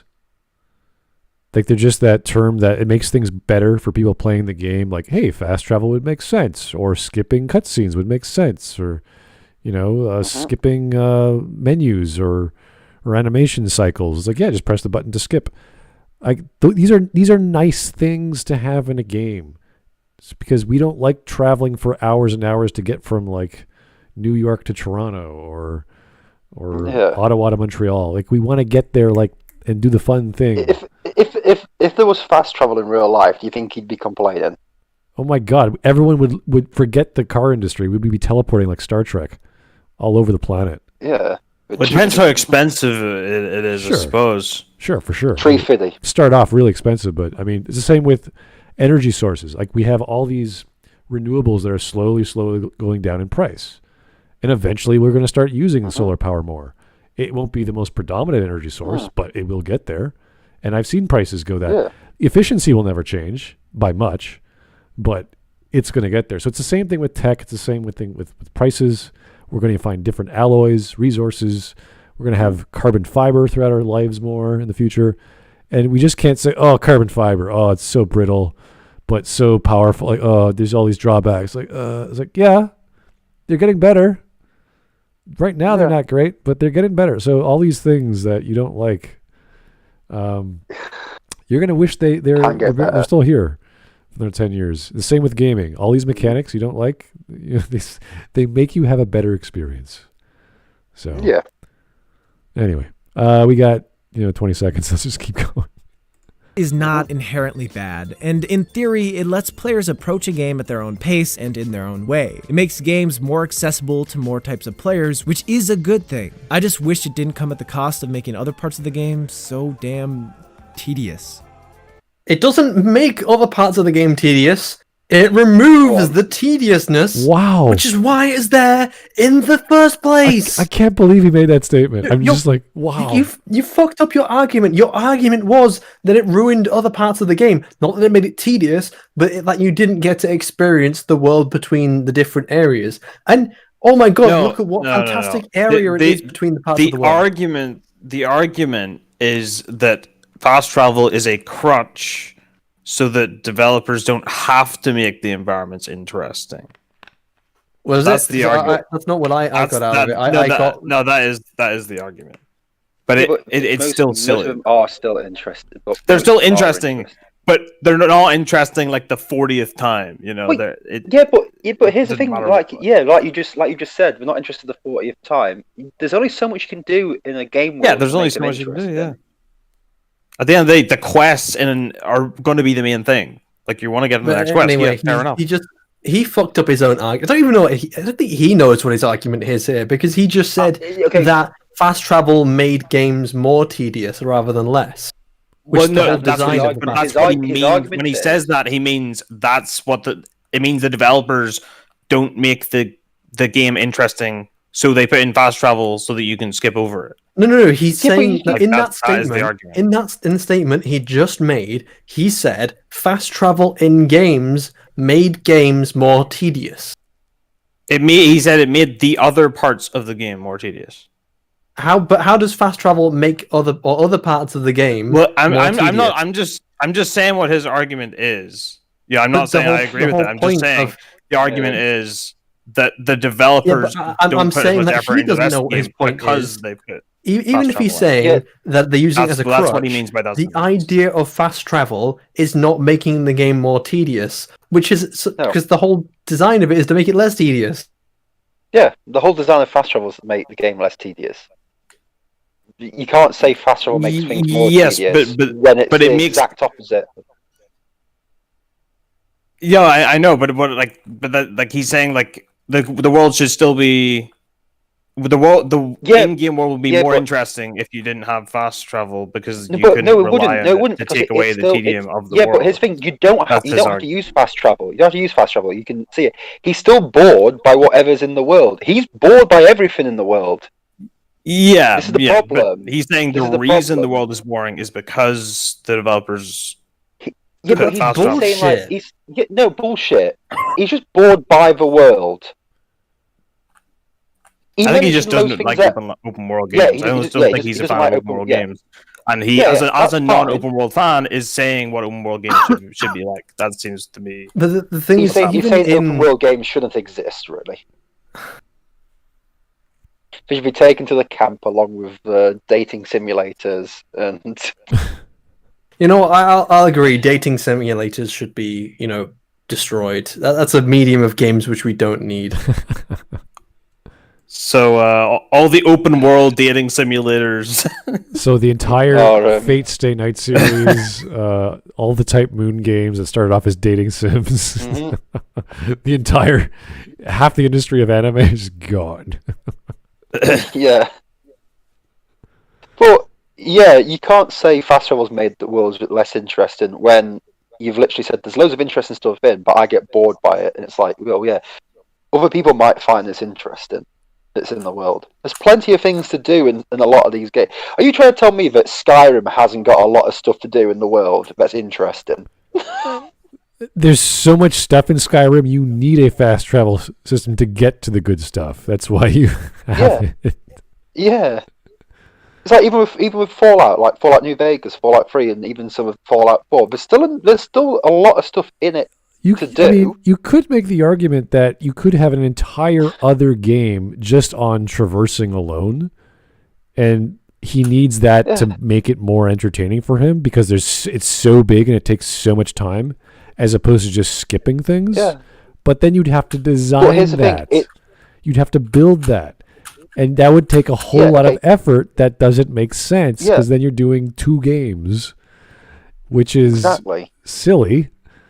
And it would be impressive. Like, that's why I was saying that example of Tribes 2, because that was just a mechanic that came out of basic standard mechanics that you could apply, that made it entertaining and changed level design and changed how people played the game and all that other jazz. Yeah. So if you want to add a mechanic on top of another one, it could work, but not just a new mechanic like, hey, let's have a series of mini games in our magical air balloon voyage to go from A to B. It's like, okay, I guess. It's like, why? Yeah. Well, here's another thing. It's also it's got to be full of stuff, but you can't repeat things as well because repetition is bad. Well, in his eyes, so you've got to not only think of constant new things. There's got to be stuff in it, but nothing can be the same as what came before. And you're like, well, what? You can't keep an infinite amount of possibilities. It's just you can't. Yeah, you can't regress the game design to have finer and finer points. What I was thinking of was, let's say you have kids in a car, back seat. You have to entertain them somehow. What do you give them? A book, you give them a Game Boy, whatever. It's like that's the mentality. Get into a vehicle that transports you faster while time is going by. So you have 10 minutes to kill. What do? Create a mini game. Create a game inside a game just so that this dude can be happy. I'm like, all right, you can make a design that in that fashion. Yeah.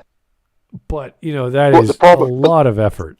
So you get the fucking gummy ship in Kingdom Hearts. Oh yeah, but also the major problem with this guy. The major problem with this guy is if you did make a mini game while you're fast traveling to keep him entertained, he'd get bored of it after the first time, and he'd want something different. So you'd have to make a separate game every time he'd fast travel. And you couldn't repeat the game. It would have to be like, it's just repetition, it's boring. And you'd be like, how can you could be fast traveling 1,000 times. We've got to make 1,000 mini games just to keep you entertained. Yeah, you either have nothing or you have something not possible of intricately complicated. So it's so diverse that it's a game by itself that you can respect. Like I remember where those mini games and games are awesome. Like Final Fantasy VIII, I didn't really like the game as a game, but the mini game was the card game. What the hell is it called?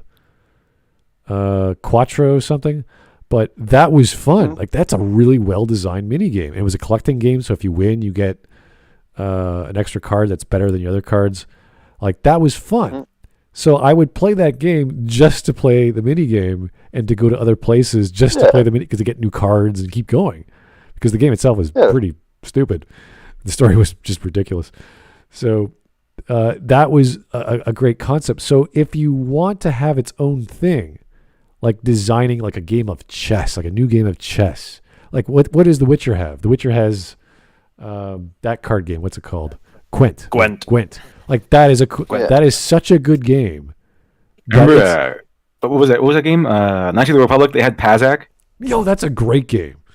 Yeah, it's simple too. That one's kind of fun, I think. Yeah, like there's these great games that stand alone as games, and you can actually. Like with I don't know if that's a separate game, but with Witcher 3, it's its own game. It's a standalone game. So like if you want to go that route, you can do it. That is a whole other ball game because you're making a game within a game. So yeah, great. If that's what it takes, you're still going to spend an extra year designing that thing. So it's all about bang for your buck, and these guys are like Skyrim could eventually make a I don't know, maybe a mod might do it, like a mini game in Skyrim or a mini game in Fallout where it's like, how do you sell your caps with a trading game or something, or how do you swap with without enough caps you have to play a game and beat a guy. Okay, that might be cool.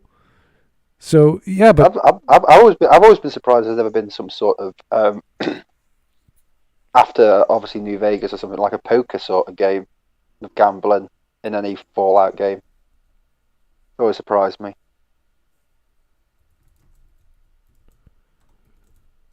But okay, well, we're almost done. We got a few seconds. Let's just finish it off.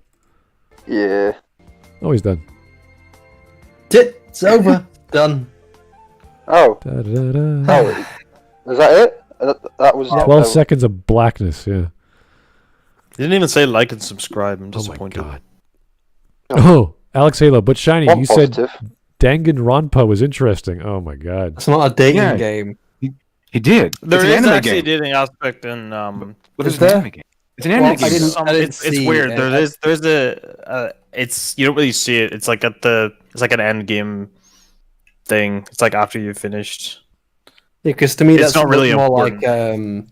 like an investigation game where you investigate what the fuck's happening. I was talking about things like what's it called? You've got like all the waifus, and you got to choose between one of them.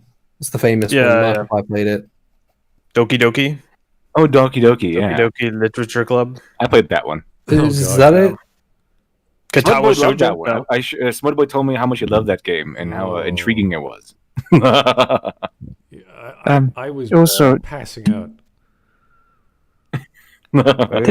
Did he answer why specifically he hates? You know for a fact like, that was it. A lot of dating games are just kind of made for wank material, especially when they've got for sure. No, like the Neko Para game. No, say it ain't so. That's a right-wing conspiracy. Melodrama exists for a reason, whether it's sexual or romantic or war, whatever. Pick any subgenre that's melodramatic. You're gonna find an audience. So yeah. I mean, why do you think that most dating sims can be played with just one hand? A lot of them, I wouldn't even really call them games. Yeah, they're more like mobile games where you've got to like line up the blocks. Some of them don't even have that. Some of them are literally just I guess visual novels. They're literally just mucho texto. Choice. There's a few branching paths, but that's about it. But that was that's the simplicity. Neko Para has a chest bounce in his slide, and you can press P to make them jump.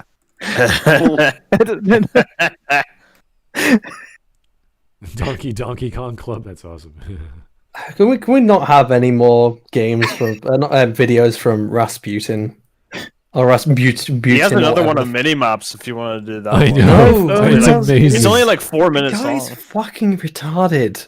Again, he's trying to. This video, I don't know if you guys know, has 2.7 million views from 4 years ago. Mm-hmm. He has a really soft voice where he speaks. It's very like video essayist kind of. Yeah. So the game, the videos are just pointless. He's got this really weird vision. I keep saying this because it's true and it's frustrating that he seems to think that every video game needs to be the same. Like every single video game, they can never have a mini map, and every video game can never have a crafting system, or every video game can never have puzzle mechanics or exploration or teleportation or fast travel or any of the fucking items. He thinks that every game needs to be exactly the same. I watch his videos. He goes, I hate this, I don't like this, I don't like this. I'm like, okay, what do you like? Well, I like this. And then the next sentence, he'll contradict himself by saying, yeah, but I don't really like it. You're like, well, what do you like in a video game? One of his game. This is a 2.2 million view video. Consumable items and why I barely use them. What does he want? I'll admit I don't really use consumable items that much in video games, but there are a lot of people who, funnily enough, they use consumable items. It's just down to the person and how it's played. Here's the point. Every single video he does, he lists off what he doesn't like, and you're like, wow, that's a long list. Then he says, I do like this, and then like today, I liked it when random encounters. But then the random encounters all became the same. It's like, yeah, that's usually what happens. So I don't like the random encounters. Okay, so you don't like anything, Ben. It's like, what do you want? What do you want in a game? I do think with the consumable items thing, I can sort of see that it's kind of a balancing issue. Like if there's not enough reward for using them, I can see an argument for a problem in game design. He just hates walking. Just hates walking. It's rough and forced, and you get everywhere. Yeah, you do. That's the problem. You get everywhere. You shouldn't be able to get everywhere, LitDev. That's bad. You shouldn't be able to get everywhere. I still can't believe he said about traveling. Getting from one point to another is really bad. Well, why is it? Because that's how you're meant to go.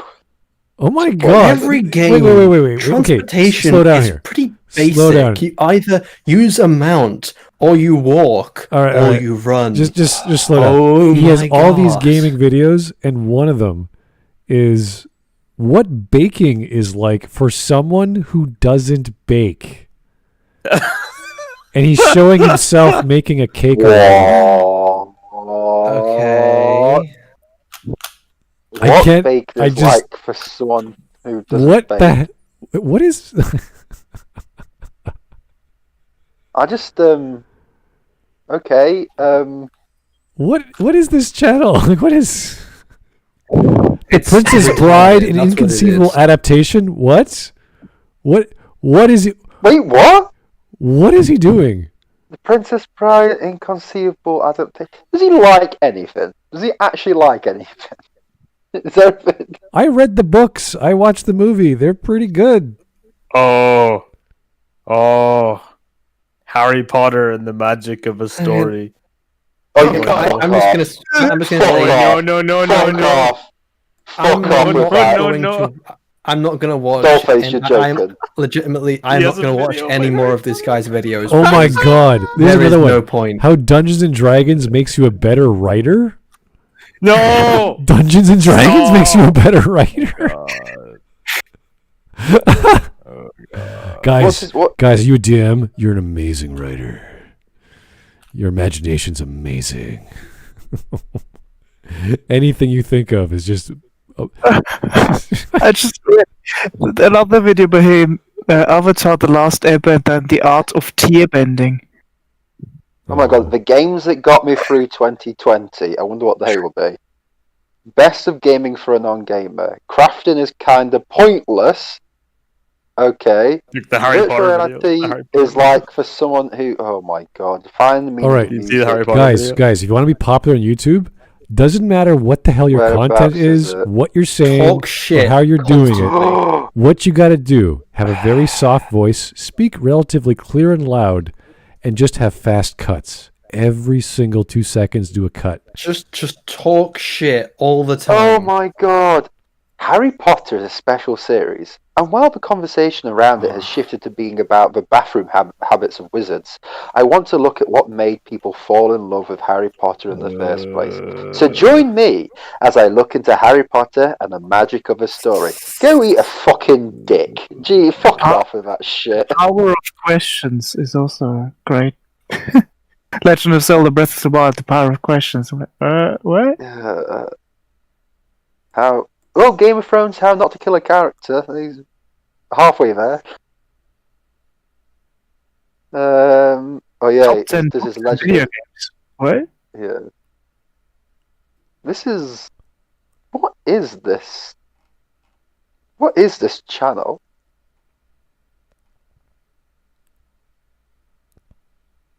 It's one of those typical YouTube essays to just shit out stuff and somehow get popular. Yeah, but it's like but it's just like most of them are. What was it? 9, 8, 8, 8, 10. What's his longest video? 10. One of the newest ones is 25. Yeah, they're very short and quick and don't really do any. 33 minutes for How Not to Kill a Character. It's. This is just ridiculous. Yep. Mm-hmm. Does he have a point? No, he doesn't have a logic. I'm sure he has some good videos, but I don't want to bother. But anyway, thanks, guys. That was. I mean, it wasn't that boring. We had a lot of people talking, so that was fun. And fill in the blanks for this rather vapid, strange argument, which I don't know, man. This is like talking about a spaceship and saying, you don't need retro rockets when you're going engines 10,000 kilometers an hour. You don't need space. When you're in space, that doesn't matter. Yeah, it doesn't matter. Just turn around. In space. In space, no one can hear you. Stab him in the fucking face. Anyway, my god! Thanks for the suggestions. No one can hear you. Coom. This was a lot less painful than other videos, so that's always a good thing. It was still retarded. Don't but they're all retarded. That's not, come on, Sean. He didn't call anyone a bigot, so or use politics. What a level! If only every. I love that's our Yeah, standard wow, now. wonderful. Or make a Trump reference. You're not an absolute horrible person calling anyone who disagrees with you a bigot. Congrats. He wasn't like fast travel represents Western imperialism. Yeah, it'd be pretty funny if he did that. Like, I was waiting for the. I hate fast travel. So here's the thing: I really hate fast travel and Trump. Fast travel is a holdover from white Western colonialism. Exactly. So anyway, guys, excuse me, I'm off to put the Bible in the fiction section. Well, I mean, that's the place it belongs, right?